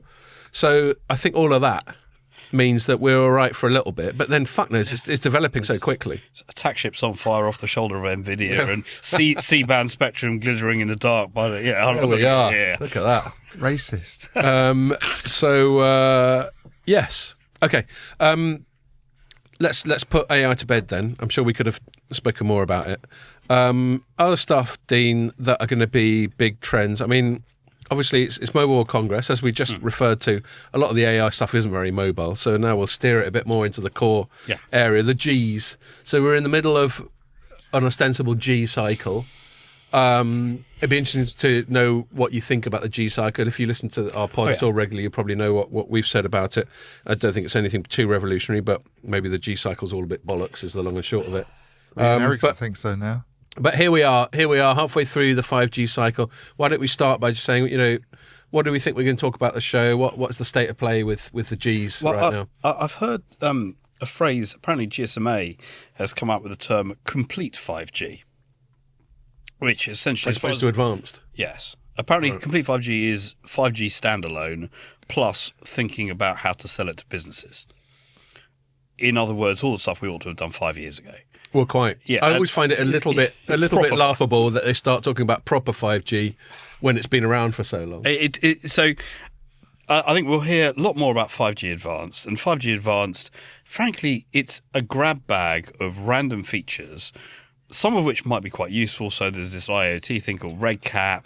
There's some... Which is an abbreviation of reduced capacity. Reduced capacity. So basically cheap. Not a type of mushroom. Cheaper and serious. There's some energy efficiency features. There's energy efficiency, non-terrestrial networks, NTN. There's might be there's the version of 5G for railways called FRMCS. There's a long list of optional bits and pieces of 5G. What I don't quite understand is, can all of these be implemented on their own? Some of them need to have a full standalone network before they work. And actually, the big one, which is due, which we were promised on day one and never turned up, was this URLLC, ultra reliable, low latency. Yeah. Well, that was always supposed to be the biggest differentiator of 5G, wasn't it? You can't buy it. And so if you speak to people in the industrial sector, they'll be like, we were promised all this stuff as factory owners or manufacturers or whatever. Where is it? Yeah. And so this is, I think, one of the challenges for the Gs is, as someone said, for the 3G era, about 80% of what was in the standard actually got implemented. You could go and buy it. For 5G, it's 20%. It's flipped the other way around. And most of it's still on the shelf. And it's not just because it's optional in some products and not others. It's been an exercise in IPR creation, and you can't buy it. Why can't you? Because no one's made it. And there's well, that's really my question. Why? I guess it's because of economics. It's like, factories, how many are there? How many robots are there? Right. How long is it going to take to get there? And then there's also... So it's a supply and demand thing. They're waiting for demand. Plus prerequisites. So we need to have a standalone network. So the whole standalone call turned out to be much harder than everyone realised, and that's taken a long time. Then there's the sort of supply-demand challenges. then there's each of the industries has their own cycle of testing and solution development. So if you're in the automotive industry, you can't just go and buy a low latency 5G robot. You probably will put it in your next factory, and the next factory, it's not just got new wireless, it's got new welding machines, it's got new robots, frankly. It's got magnesium, it's a massive investment. Annealing, whatever, right? It's got new stuff in it. So they'll build a mini prototype factory first with all of the working bits, not just the IT and the networking. In some cases, they'll sort of prototype it and then they'll scale it up. And so, obviously you've got companies probably like Tesla and a few others that have probably got that cycle crushed down. But historically, that might have been a 5-year cycle of going from we need to have a new car factory that produces the next model, whatever it is. So we'll spend a year or so developing the basic technologies, a year building the sort of test facility, and 2 years building the main factory, and a year firing it up. I would be surprised if the cycle was a lot longer than 5 years. So I think that a lot of the telecoms industry didn't realise that they need to get in sync with all of these other industries. So what you might find at MWC is they'll be championing, we've got people here from the automotive industry, the mining industry, or the healthcare industry or whatever. Like, well, that's all very well, but why aren't you at their conferences? Yeah. And some of them are these days, to be fair, but it took a long time to get around. And there was some talk. I mean, one of the people I spoke to at the Ericsson thing, we were all at. Is this woman called Åsa Tamsons? Was it? Yeah. And she was. What's her beat? What's she's the VP of? She's head of Enterprise Wireless. Enterprise Wireless, yeah, so directly relevant. And she was talking about the channels and the go-to-market strategies and all that sort of thing. And, part of the challenge you're talking about there is you basically got two choices. You do the legwork, like you were just describing, and you are, and I'm just saying this because you're here, but you are an exemplar for legwork. You're just always on the fucking road. And do the legwork and establish those relationships in other industries, or if we must call them this, verticals, which I slightly bristle at. I'm pleased you do too. It's just industries, isn't it? It's just a wanky way of saying industry. 98% of the economy that isn't telecoms. There we go. Other industries, or you get a system integrator or some other kind of third party to do it, but then you're surrendering a hell of a lot of the value. And I think that's what you need to do. And I think it's taken a while before people have realised that, there's complications, whether it's getting into the individual processes or just the factory is a metal box and outdoor signals don't work inside. And to put your radios inside next to the welding machine isn't as easy as you think it is. Because the welding machine puts out radio interference and all sorts of different frequency bands. You might want to test that first.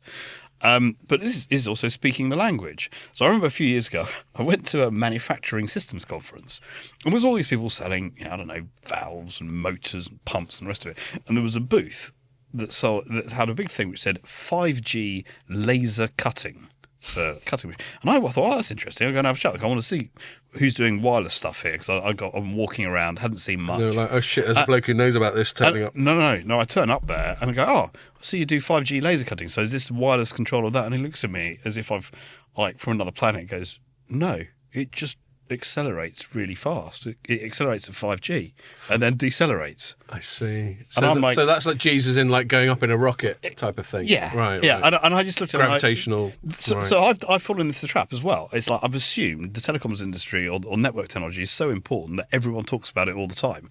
Whereas in fact they spend 99% of their time talking about their industry, their products, their laser cutting machine. Yeah, they particularly understand though the benefits of things communicating with each other wirelessly. It could be wireless or it could be non-wireless, and a lot but the advantage of wireless, of course, without stating the bleeding obvious, is there's no wires, so you can just do it more spontaneously. You don't have to worry about those interconnections. Yeah, but you still need to have power for it. You still need to sort of think about, is there a concrete wall in between? Actually, talking about wireless and non-wireless, I mentioned this before we started.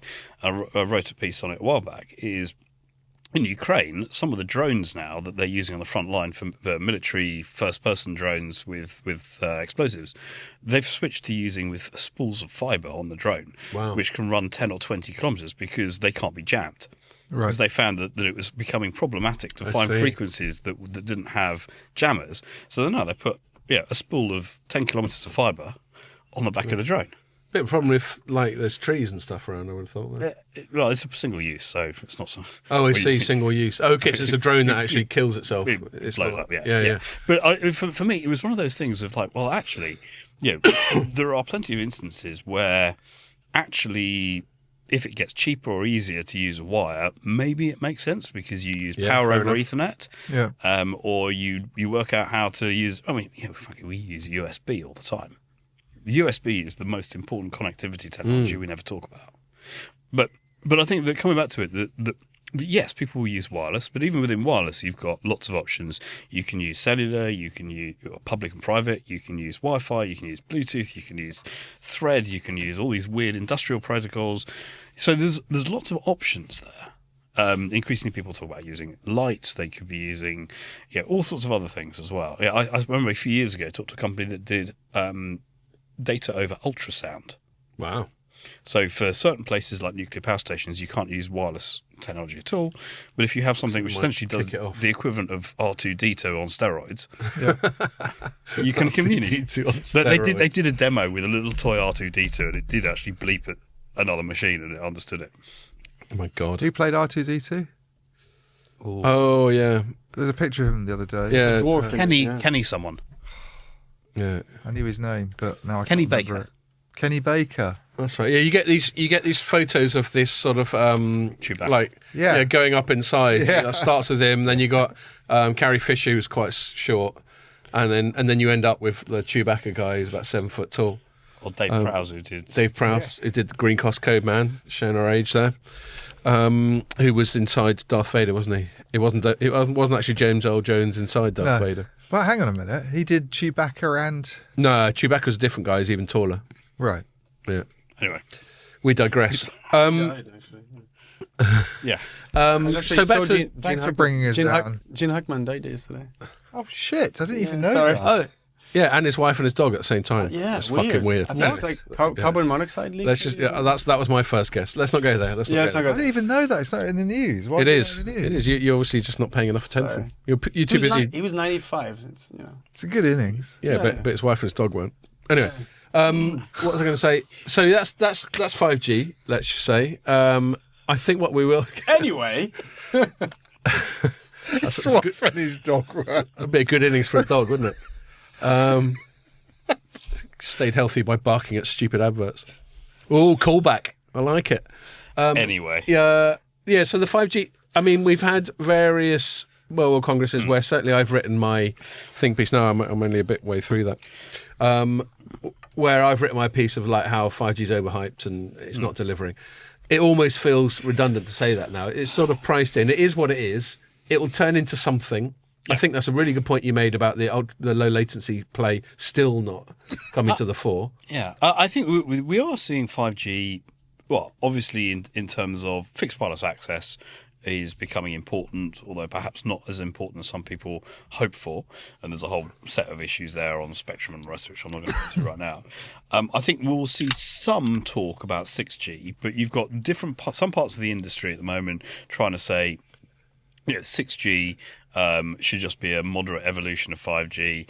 There's others who are the sort of maximalist. We're going to have the Internet of Nano Bio things. I'm not making that up. And Internet of the Senses and all these sort of fanciful use cases. Well, there's a very interesting NGMN paper where apparently the same bust-up that happened about whether we need a standalone 6G core and a new air interface that all happened previously is like apparently a massive industry split issue. I just find this really amusing. Like, talk about deja vu. But I think to be honest, on the core network, I think for 6G, there's a paper I read by Qualcomm, which I was nodding in assent to, which basically said we need to slim it down massively. I think the problem is this sort of 80-20. There's a ton of stuff in 5G that's essentially been useless. Yeah. Or it's not implemented. So I think we need to have a bare bones, and then rather than have this long, extensive standard, you have some sort of way of doing, if you like, plugins. Yeah. Yeah, the same way for browser or whatever. And so if you are the railway wireless people or the industrial automation wireless people, you can do your own 5G plugin. and actually take that out of 3GPP and put it in whatever the relevant body is for rail, or the 5G ACIA, or for industrial automation, or the 5G AA for automotive.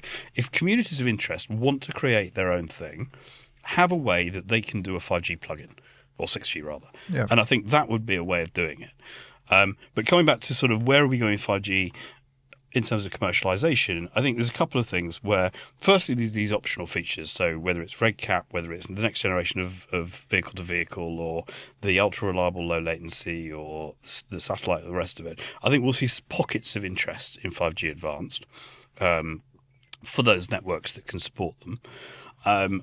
Then there's the whole 5G monetization via, well, whether it's sort of the new capabilities that are enabled in the core. Some of those make, I think on the security side of, for example, make a lot of sense of doing a way of having a secure private group, for example. So I know T-Mobile in the US has, it's technically a network slice, but it's like an evolution of the private APNs of the past. Right. So you can essentially avoid the public internet, the backhaul.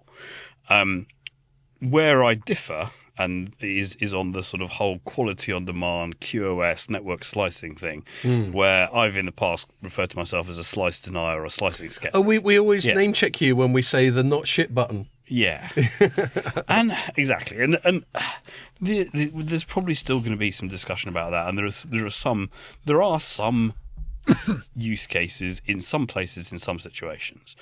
On a private network, you may well think that actually my robot gets priority over the security camera, or vice versa. Yeah. And fair enough.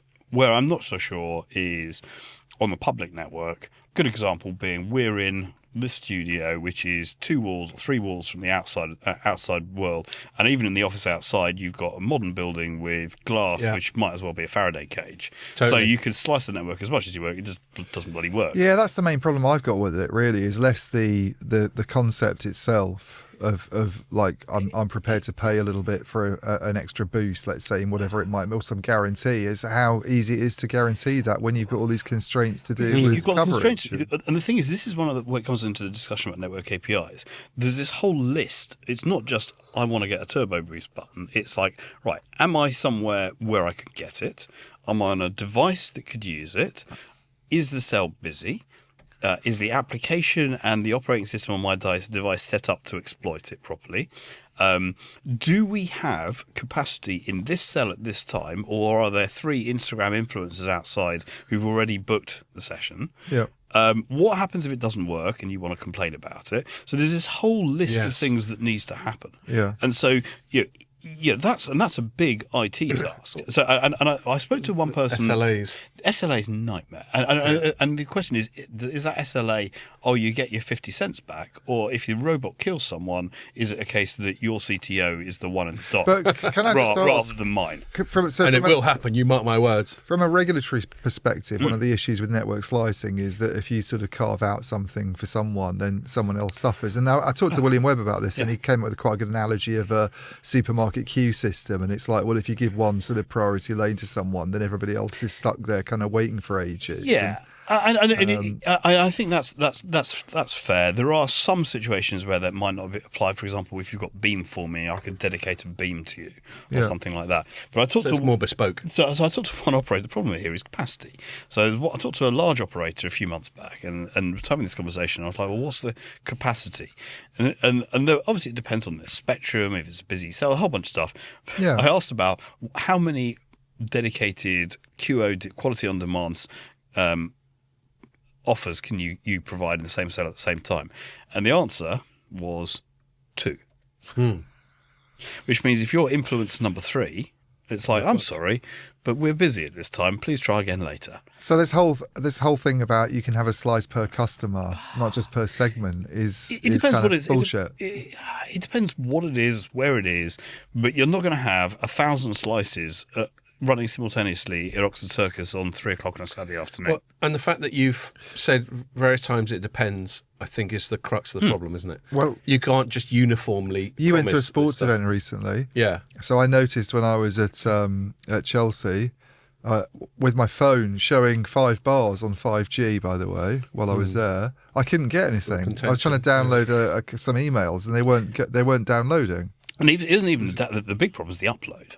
The uplink is actually the real especially with everyone seeming to think. I mean, you see it. Now I know it's the UK and it's shit for 5G and everything. I went to a gig a little while back. It's quite a small gig just above a pub in Camden Town with a sort of stoner metal band called Margarita Death Cult, I think they were called. That's how I feel after Margarita. Yeah, I was just thinking of Camden Town. No, Margarita Witch Cult, not Death. Witch. I assume because it was metal, Death would be in there somewhere. Normally it's down. No, normally it's in the basement in Camden. Yeah, well, this is above. I've forgotten. Anyway, and Barge. What was I going to say? Yeah, but I just noticed. So the capacity of the room is probably about 100 people, but I noticed a quarter to a half of the people had their phones up, filming it, and. Firstly, a bit of a tangent. What the fuck is the point of that? Are you going to watch it back? But secondly, a lot of those people who filmed it are then probably going to upload it. So they can show it to you in the pub afterwards and go, I was there, look. And and I'll watch it on their phone and go, God, it's almost like I was there myself. Yeah. But the point, to Dean's point, a lot of these people are going to want to upload either the entire thing or snippets of video. Let's say... I was at Twickenham. Let's say I happened to be filming when someone scored a try, and somehow now I suddenly think I'm a fucking BBC. And then cameraman. generative AI can get hold of it all and mash it into some great montage. So there's a lot of that. Listen, guys, I've just realised I'm not going to make it to the end before getting the bog, so I'm going to interrupt now. While I'm gone, keep talking about the Gs and the network APIs, because when we get back, I'm going to ask Dean to talk about what's going to be neglected at Mobile Congress. All right, so I'll be quick. Gs and network APIs. Yeah, we can do that. Yeah, okay. You can manage that. So network APIs has already been a massive amount on that in the build-up to it, I think. What's your take on where that is at the moment? Because there's been quite a lot going on, hasn't there, in the last sort of year with the Duna and all this sort of stuff. I mean, are you feeling more positive about it? Or positive in bits? Yeah. I think the key thing for me is that this sort of API world is firstly, it's not new. So the mobile industry has done what it always does, which is turn up at a party at 3 a.m. with a bottle of cheap wine going, hey guys, I'm here now. And everyone's looking and going, who the fuck are you? We've had network APIs for years. Yeah. So I was talking to the MEF forum originally, Metro Ethernet. And they've been doing network as a service for years. They don't like being called that anymore for some reason. No, there's probably this other MEF, the mobile ecosystem forum, sort of disambiguation. So there's that been going on. There was a press release I saw, a newsletter from TM Forum today saying they're celebrating their millionth download of their network operational APIs, which are a bit different. Yeah. And they've got 53,000 developers. And I'm like, well, firstly, good on you for announcing some real numbers. So it's not like APIs are new. I mean, we've had CPaaS, the communications platform as a service, like the Twilios of this world, for 10, 12, 15 years. So the mobile industry's sort of APIs have sort of come on the scene, and they assumed that they were the only game in town. Well, actually, they're part of a much larger and more complex ecosystem. Yeah. In fact, APIs generally, I went to an enterprise API event last year, and it was pretty obvious that, firstly, 80% of APIs are internal to IT organizations. They use it for their own internal purposes or within an industry. And so network APIs are a subset of the overall APIs. Yeah. Externally exposed network APIs from services are a subset of that, and then the Telecom and Camara APIs are a subset of a subset of a subset. So I think there's some interesting stuff there, and I think that some of the stuff around fraud management and is this your right number and can we avoid sending a text message to do two-factor authentication, all that stuff is there's opportunities, and some of those things have got competitors and alternative mechanisms, but there's some genuine opportunity there. Whether it's only me. Yeah. Whether that's a game changer for everyone, open question. But it's legit. My feeling was I've got two sort of broad feelings about the API stuff, which are very generic in recent months. One is to your point. Yeah, sure. To your point about there's a lot of people involved in the mix, even on the telecom side alone. When it comes to network APIs, even with things like Aduna, there still seems to be a lot of operators going off doing their own thing. A lot of this sort of fragmentation issue that they've tried to get around. I'm still not complete. I think we had Pablo commenting on this last week, that you still see the operators sort of with their own specific API initiatives. Totally. I spoke to someone recently who'd worked with an operator, and they were doing billions of their own API. And they're like, well, why do we need to transfer what we've got, which is working, to Kamara-ize it. Totally, yeah. And I think that so I think we're going to end up with this quite complicated world where there are going to be some standardized APIs and some which are specialist and some which are on other networks. Yeah. So I think you already there's Wi-Fi APIs, there's fixed network APIs, ones for your home gateway. There's going to be probably some satellite ones. There's all the existing network as a service and SD-WAN and VPN and SASE stuff. And I think there's going to be an interesting sort of set of challenges of gluing them all together. And that's particularly on the ones which are the hard network APIs, whether it's the quality or whether it's latency or even just triggering new connections. And I think that's a very different world to the sort of number verify and fraud management. Well, so I think we're going to see. But that was my other observation, was that I kind of feel that a lot of the sort of whizzier stuff that was talked about, we still seem to be. You said communications APIs. We still seem to be in this world of authentication, and it's C++, right? Totally. All this 5G stuff hasn't happened, and we don't seem to be much closer to it. Frankly, it comes back to Ericsson buying Vonage and. Which was a CPaaS company, and obviously they're now spun off the platform bit into the Aduna joint venture. But initially, most of the API opportunity it's around customer journey, it's around identity and fraud management, all of which are worthy. There's a whole ecosystem there. Some of that's going to be from the network, but some of it's going to, you're going to have your credit check, Experian. Some could be from telcos, but from the billing system. It's like, if I want to do fraud management, firstly, are you who you say you are? Secondly, are you the person who's been paying your bill on time for the last year? Yeah. And actually, that's a signal. So you look at some of the companies who do fraud management, and they have a bunch of signals. It's like, where do you live? Do you pay your bills on time? Have you got a utility account? And is the number have you swapped your SIM card? And so the issue there is that in some cases that the SIM identity might be enough. But if it's like financial onboarding for a new product and they're regulated, they might want to have multiple signals. Yeah.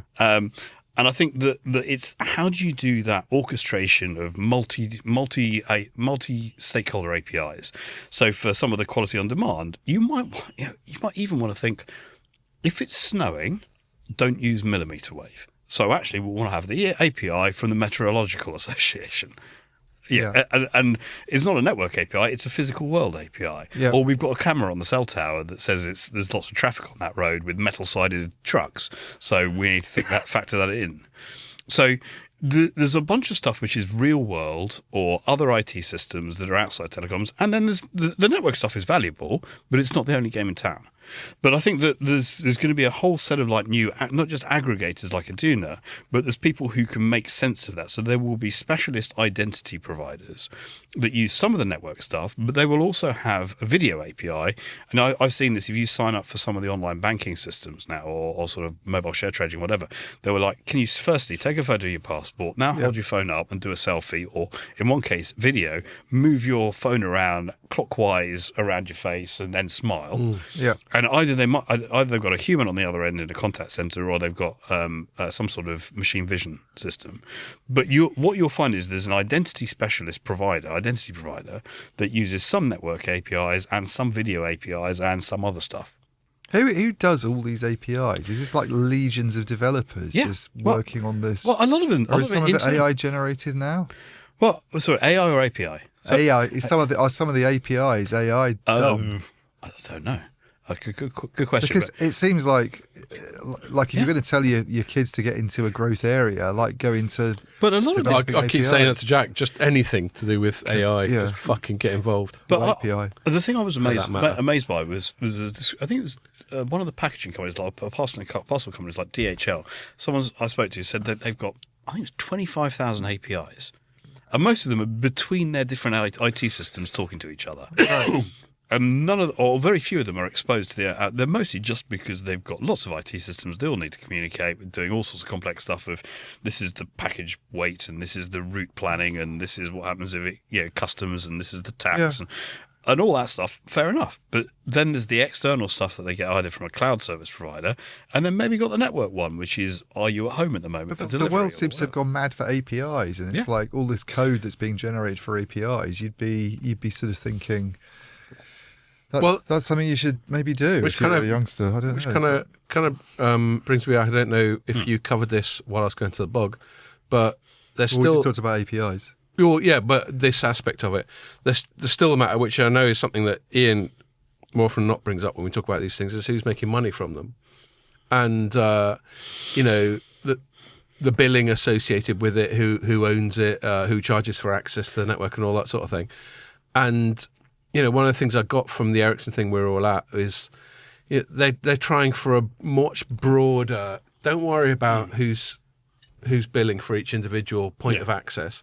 They're trying for a much broader rising tide lifts all ships type of narrative, which may or may not come off, but that's a big punt. It is and it isn't. I mean, to me, that makes sense. And there's one particular reason is that I think that the leading customer group for network APIs is other teams within the same operator. So actually, there should be an API between the enterprise business unit and the network, or between the people who offer services for broadcast, or the fixed wireless access team, or the people doing IoT, or the people doing vehicle to vehicle, or the people working with the military. They ought to be calling APIs from the core network. And actually, if the operators aren't using the APIs internally between their different functions, why is anyone else going to use it? Fair enough. Or the wholesale team. We want to provision a high quality MVNO on our network. And if you go back in the history, a lot of the stuff around APIs stems from Amazon and AWS. And about 20 years ago, Bezos and the then CTO of Amazon basically did an edict saying all the different API IT systems in Amazon must work via API exposure. There is no sort of direct integration. It's APIs for everything, or you're fired. Right. And Elon Musk going, tell me 5 things he did last week. Yeah, but what he realised is that if you have APIs between each of your own organisational functional units, you can then turn them inside out, and expose them to the outside world as well as to the guys down the corridor. And I think that's what the telecoms industry hasn't yet got, is that culture of the internal APIs. I think that's really spot on. I think that's really profound. So fucking sort your own shit out. Eat your own dog food. Yeah. Champagne, whatever. What was I going to say? I'm going to have to wrap this up soon. In fact, I'm going to wrap it up now if it's all right. And could you not hold on then for another 5 minutes? Bladder-wise. No, not wrap up the whole pod. This segment of it. Okay. No, we probably got. I think we got started a bit later. I think we've got about another 20 minutes or something. Is that all right? Is that all right, Pierre? I'm always looking for the disapproving look from Pierre when I say that. No, just this little bit, because I want to move on to one or two other things. I was going to say, before I do, did you have any other beers that you stashed that you want stuck in the ice, mate? Yeah. Just in case you want one more.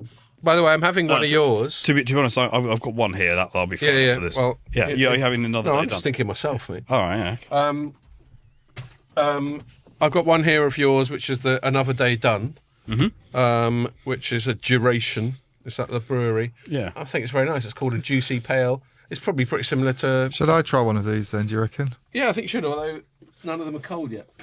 Because I only just got around to... There's one more Hazy Jane left, but so here you go. Anyway, I just want to cover that. But yeah, great choices, by the way.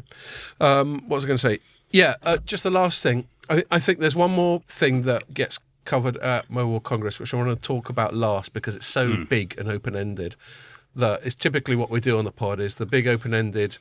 Where do we finish drinking on Wednesday night? More like, I don't know, sort of general interest geopolitical stuff I leave to the end, partly just to fucking contain them.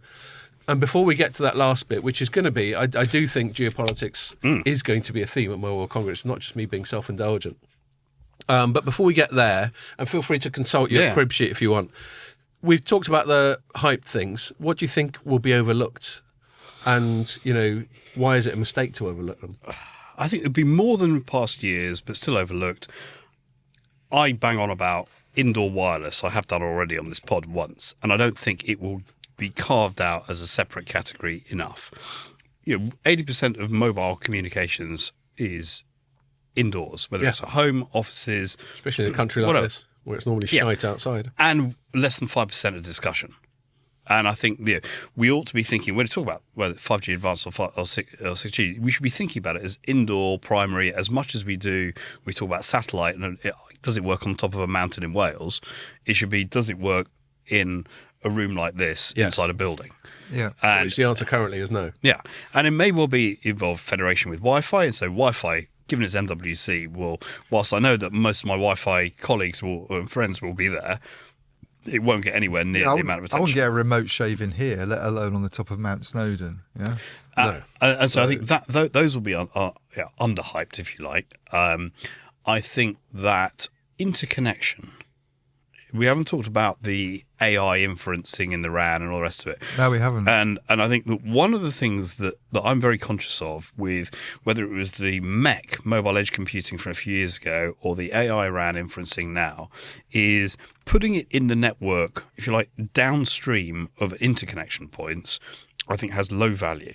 I think that the edge for a lot of the compute, including AI inferencing, needs to be next to or very close to interconnection to lots of clouds, lots of networks, lots of other SaaS resources, because things like agentic AI is going to be different bits of the cloud talking to each other. So higher up in the network. Yeah, and I mean, which is also where the energy supply is. Yeah. And I think that we haven't talked about, there may well be discussion about energy, but increasingly for anything to do with AI and compute. But is there argument that then you lose out on the, I mean, by the way, I don't subscribe to this, but this is what the position is anyway, isn't it, for doing that kind of stuff there, is that you need the latency. Frankly, unless you live in the middle of Mongolia, the nearest town is sub 1 millisecond. Light moves at 300,000 kilometres a second in vacuum and about 2/3 that in fibre. Got that? No, shit off the top of your head. I've got a degree in physics, so I probably should do. But I didn't know that. Well, fair enough. Still, that was a long time ago. Yeah, true. But so I think that latency argument, and there's a whole realm of complexity around what exactly latency is and between what and what. I'm not a believer in this sort of AI RAN as the second coming of mobile edge computing. Yeah. There's this idea of, we'll run customer workloads on the same servers that we do the processing for AI for the radio network. Yeah. I'm sorry, but if I'm work for a pharmaceutical company and I'm in the R&D department and I'm like, well, where's my protein folding, drug design application running today? Oh, it's running on cell site number 3248. I'm not interested in that. And I'm also, if I'm managing the radio network and I want to have a new version of MIMO radio with more compute, I don't have to call the marketing department and say, can you kick off the AR gaming people from some of the capacity because I want to actually upgrade the radio? I don't want to have that conversation if I'm running the RAN either. So I just don't think that is this a broader sort of cloud thing? Like, I know I'm really out of my depth here because I know Ian writes a lot about this stuff. So I'm putting it in Scott language that I can understand. Is this a broader cloud thing where there's a general trend towards sort of commoditized computing and getting more and more of what happens in telecoms, in mobile, happening on more commoditized sort of general purpose computing as opposed to completely monolithic closed environments? Is that what we're talking about now? Is that tension between the efficiencies and the cost savings that you get from moving into that commoditized environment versus the AI RAN thing? The pitch of the AI RAN thing is you're saying commoditized because NVIDIA is very much positioning GPUs as like the general purpose kind of chips of the future. Use those for for RAN as well as what Dean's talking about, this sort of mobile edge and this malarkey. And the thing is, using it for the network processing makes a lot of sense. The network intelligence.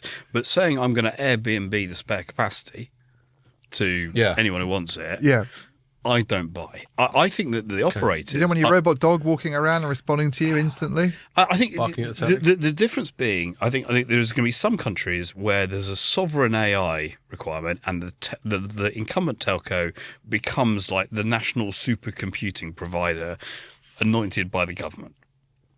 And that's fair enough. And they will maybe run a big data center rather than edge nodes. And maybe I'm going to pick Cambodia or Botswana or somewhere. I don't know.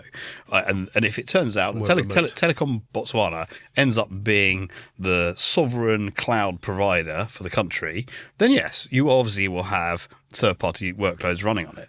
But in most developed markets with competition and enough of hyperscaler and third-party data centers, I don't buy that because interconnection. Because there, interconnection becomes more important than the putting it in the lowest latency down the road. Yeah. So I think that, in fact, in some markets, and I talked to the head of IT for one operator over the last 6 months somewhere, I think some telcos are going to be buyers of GPU as a service, not sellers. Yeah. Yeah. Signing up to people like Nscale, for instance, or something.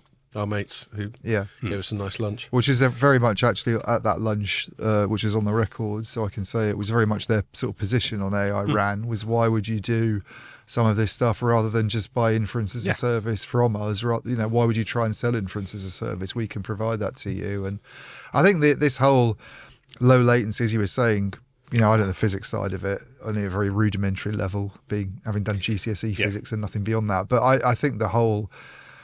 There aren't the use cases there. And if they are, a lot of the times they're going to be on device or on premise. Yeah. And I think that there's, if you think about everything from almost like 1 microsecond, 10 microseconds up to 1 second or 1 millisecond, 1 second, 1 week, 1 year, 1 decade, there's like 10 orders of magnitude of time for latency. Yeah. And each application will have its own sort of, it actually makes a difference. If I can go, bracket. If I can go from 100 down to 10 milliseconds, that's good. But actually, if I'm doing laser etching or something, I need to have it in microseconds or femtoseconds. So it's going to be on the chip. Or fucking robotic surgery, isn't it? You don't want that going wrong. Oh. I mean, or shaving for that matter. But there's other applications where it can be turn into surgery. Yeah, exactly. It's a fine line between shaving and surgery. Oh God. Yeah. But it's like the GPT research stuff I was saying. That's like, thank you for your query. We'll think the AI will think about it, and you should have your answer in 10 minutes time. So that's 10 minutes. It's not like it has to be milliseconds. Yeah. No, you're completely right. I mean, why pay a premium for speed when it's not the most important thing? And there may well be some things which do hit that sweet spot. But I've never seen this analysis of what needs to sort of really be 10 milliseconds versus 30 or 5 milliseconds versus 10 milliseconds.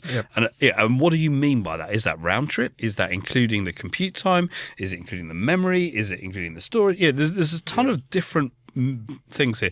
And there's latency under load versus latency on an empty network. So there's technology called L4S, low latency something else. It's got lots of L's.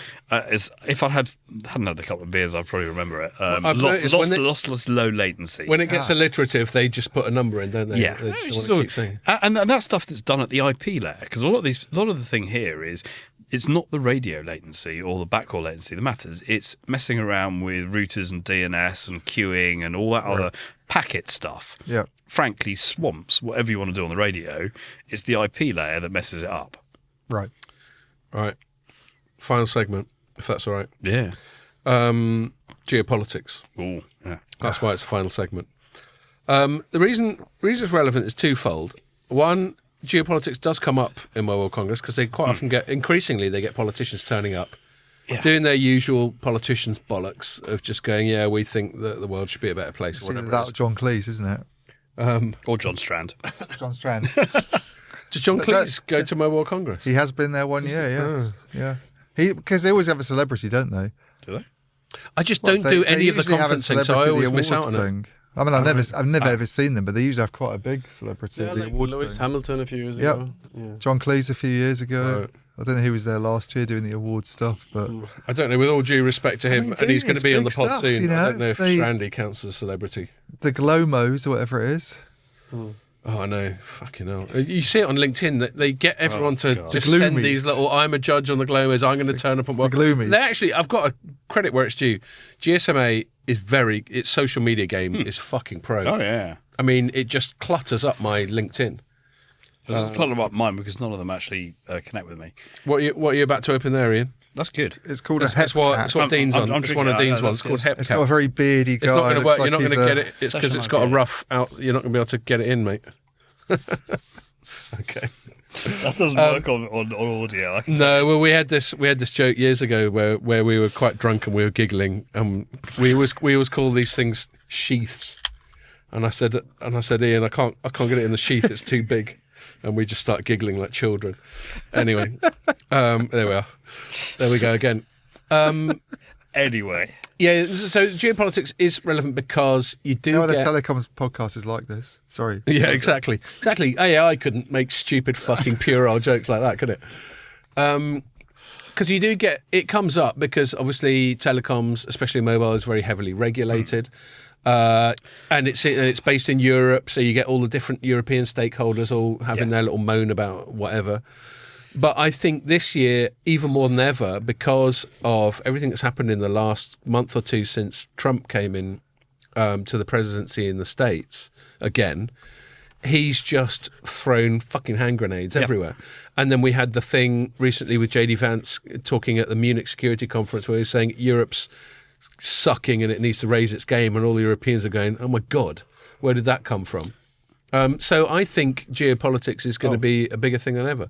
Absolutely. I mean, even yesterday there was an announcement of tariffs on the EU, which has implications for EU vendors. Is it official though? Or is it he might? No, it was like Trump. You never know with him going off script at some other. But I mean, the interesting thing there is that Ericsson, for example, has a factory in Dallas. I went there last year. Amazing place, and so it's been very keen. So part of the pitch here is trying to do US manufacturing and also for Apple and others. That's a big part of Trump's tariff. Well, like you don't get a tariff if you manufacture. I think this happened years ago, but Ericsson says that all the stuff they do for North America is made in North America. Yeah, that was during the first Trump era. I mean, I didn't realise that they'd offshored that much. I went. Yeah, they had an analyst and event at the factory just outside Dallas, which obviously is like where AT&T is headquartered, and they had one of the I can't remember if it was a congressman or senator there, and they had lots of stars and stripes everywhere. It was very state-of-the-art factory. It was very automated. It was one of the most interesting events I've been to over the last year, I have to say.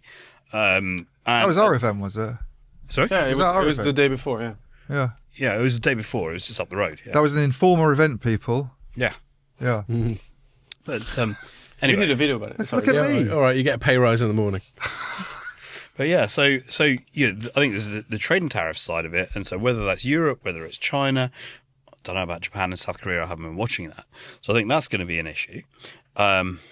Spectrum policy is top of the list, both in Europe and also in the US. A lot of discussion in the US. I've been doing a lot of work on US spectrum recently about what we're having both there and here is increasingly a multi-way fight over spectrum allocations between the cellular industry, so GSMA or CTIA in the US, the private wireless people, so CBRS or the local spectrum here, Wi-Fi, military. I'm wearing a NATO T-shirt here. Yeah. Is there a particular reason you're wearing that? Well, partly because it's a massive fan of NATO.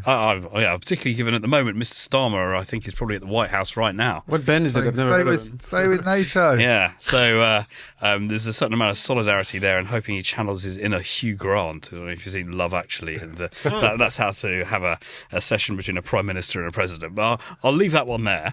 But I think that you've got then the Wi-Fi industry, you've got various other groups, and so I think that the geopolitics on spectrum, as well as the national politics of spectrum, is hugely important when you think about 5G and 6G, and satellite as well with Mr. Musk, which is I was the other stakeholder group I forgot about. So you've basically got all of these groups, and you've then got, in a couple of years' time, or 2027, there's the next ITU World Radio Congress, which may turn out to be located. Last time round, it was in Dubai. 2027 one is current two candidates' locations, I understand, are supposed to be either China or Rwanda, which should be interesting. Rwanda? No disrespect to Rwanda, but why? Why would you do it in Rwanda? Maybe because it's neutral.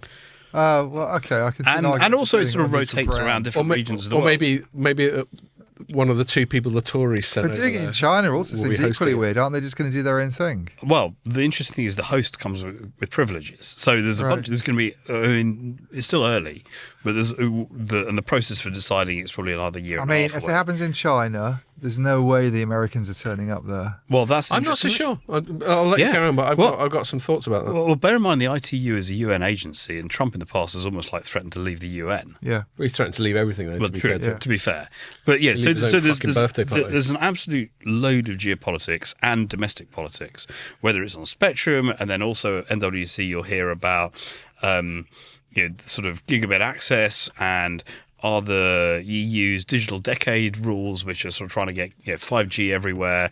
They've started talking about standalone, which is good, finally. Proper 5G rather than there's a logo on my phone. I think then there's the EU or the European Commission is talking about the Digital Networks Act, which it started teeing up last year, but has now been kicked the can down the road, and so towards Q4, the end of the year, there's going to be whatever the next EU big policy document on connectivity is going to be. You've got the new EVP, I can't remember what her title is, but Henna Virkkunen. It's digital sovereignty and stuff. Well, she's the same as but she's basically job title. EVP of like being nice and fluffy and green. But but at the same time, also looking at the networks and AI and a bunch of other stuff. Yeah. So I'm just sending up her job title, not what she actually does. So I think there's going to be quite a lot of politics and geopolitics next week. I think the one area, because I think you were going to probably talk about this anyway with the China comment, but the one area where things have actually held together in a way that they haven't everywhere else is the standardization stuff. And I do not see that lasting. I really don't. No. So I don't see why it would. I've got two angles actually that are almost directly opposing on that front.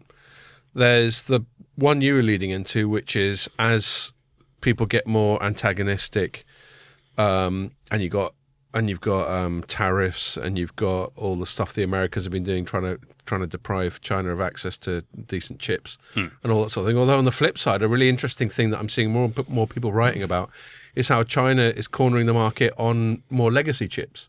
No one else is fucking producing the older ones. Yeah. Which is a thing because plenty of people still use them, don't they? Particularly car manufacturers. Yeah, there we go. Yeah.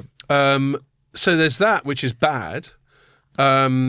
And will lead to this bifurcation and this. And I think the multipolar world's inevitable. And for people listening who don't immerse themselves in the vernacular, sort of since World War II, let's say for the latter half of the 20th century, it was considered a unipolar world where there's only really one superpower, which was the US. Yes, there was a Cold War, there was Russia, but realistically, it was a very uneven competition, certainly in terms of I don't think GDP. It was perceived that way in the 50s. Maybe not in the 50s. No, I'm talking about in hindsight. In hindsight. I mean, what were you going to say, Pierre? In terms of weapons, it looked an evil... In terms of weapons, in terms of pure arms race, you're right. GDP. In terms of pure arms race, you're right, except that Russia had to spend about 30% of its GDP just to keep up and impoverish all the poor old Russians. Anyway, but getting a bit of the standards topic here, but that's why it's the last segment, isn't it? So we had this unipolar world where there was just one superpower, and we could maybe in a pub after we can prosecute how good a job. I disagree with unipolar, but okay, well that was a narrative, and the only reason I'm saying that as a narrative, and granted it's subject to critique, is that now we're definitely moving more towards at least a bipolar world where there's going to be the Chinese sphere of influence. So it'll be China. I don't buy this. I don't think we're moving towards a bipolar world. I think we're moving towards a chaotic world. Well, maybe multipolar. Sure. And that's I was just trying to take it in increments. Is Trump allied with Russia? What does China want to do with Russia? Where's Europe fit in? I think it's a very confusing landscape at the moment. It is confusing, and it's especially confusing given that we're about to go to a mobile trade show that's Europe-centric. It's especially confusing for Europe because what's been most interesting to me is how Europe suddenly like, oh, fuck. I mean, like Trump's going, all right, you're so worried about Russia, you deal with it, which Europe didn't seem to be ready for him to say. And he may or may not mean. Well, until the German elections this week. Yeah, German elections, they were quite... how does this relate to the 6G fragmentation? This is what I want to know. Well, 2 points. We've only got 2 points. Left. All right, 2 points. Well, we've got 4 minutes since you kept banging on about how little time we got.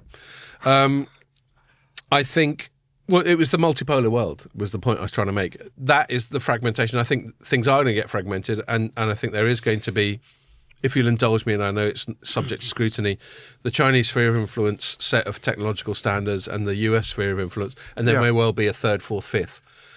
But on the flip side, which is what made me think when you spoke about it a little while back, Dean, in some ways Trump might be more conciliatory with China than the previous lot were. Not because he doesn't talk a belligerent game with them. And let's not forget, back in 2016, he was like, China, China, China. That was his whole thing, wasn't it? Yeah. Do you do a Putin impression?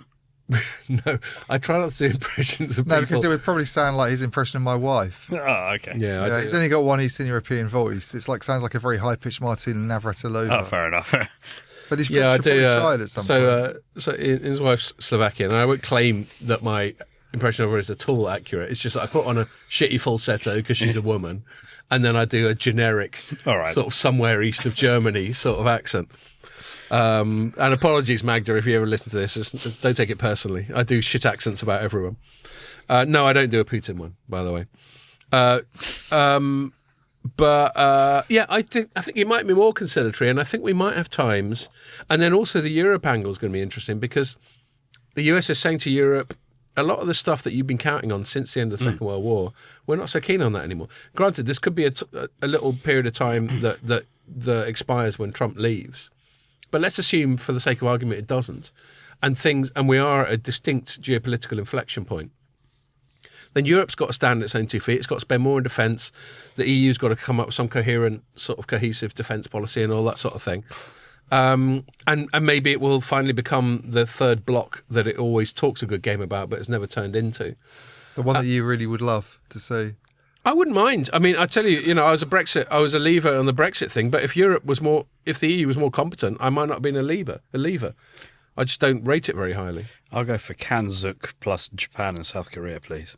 So do we need Canada like Australia? Is that the only way to survive? To have like a massive geopolitical bloc? Do you think? Well, it's a good question, but that's where a lot of the geopolitical banter seems to be going on at the moment. It's just pure power play.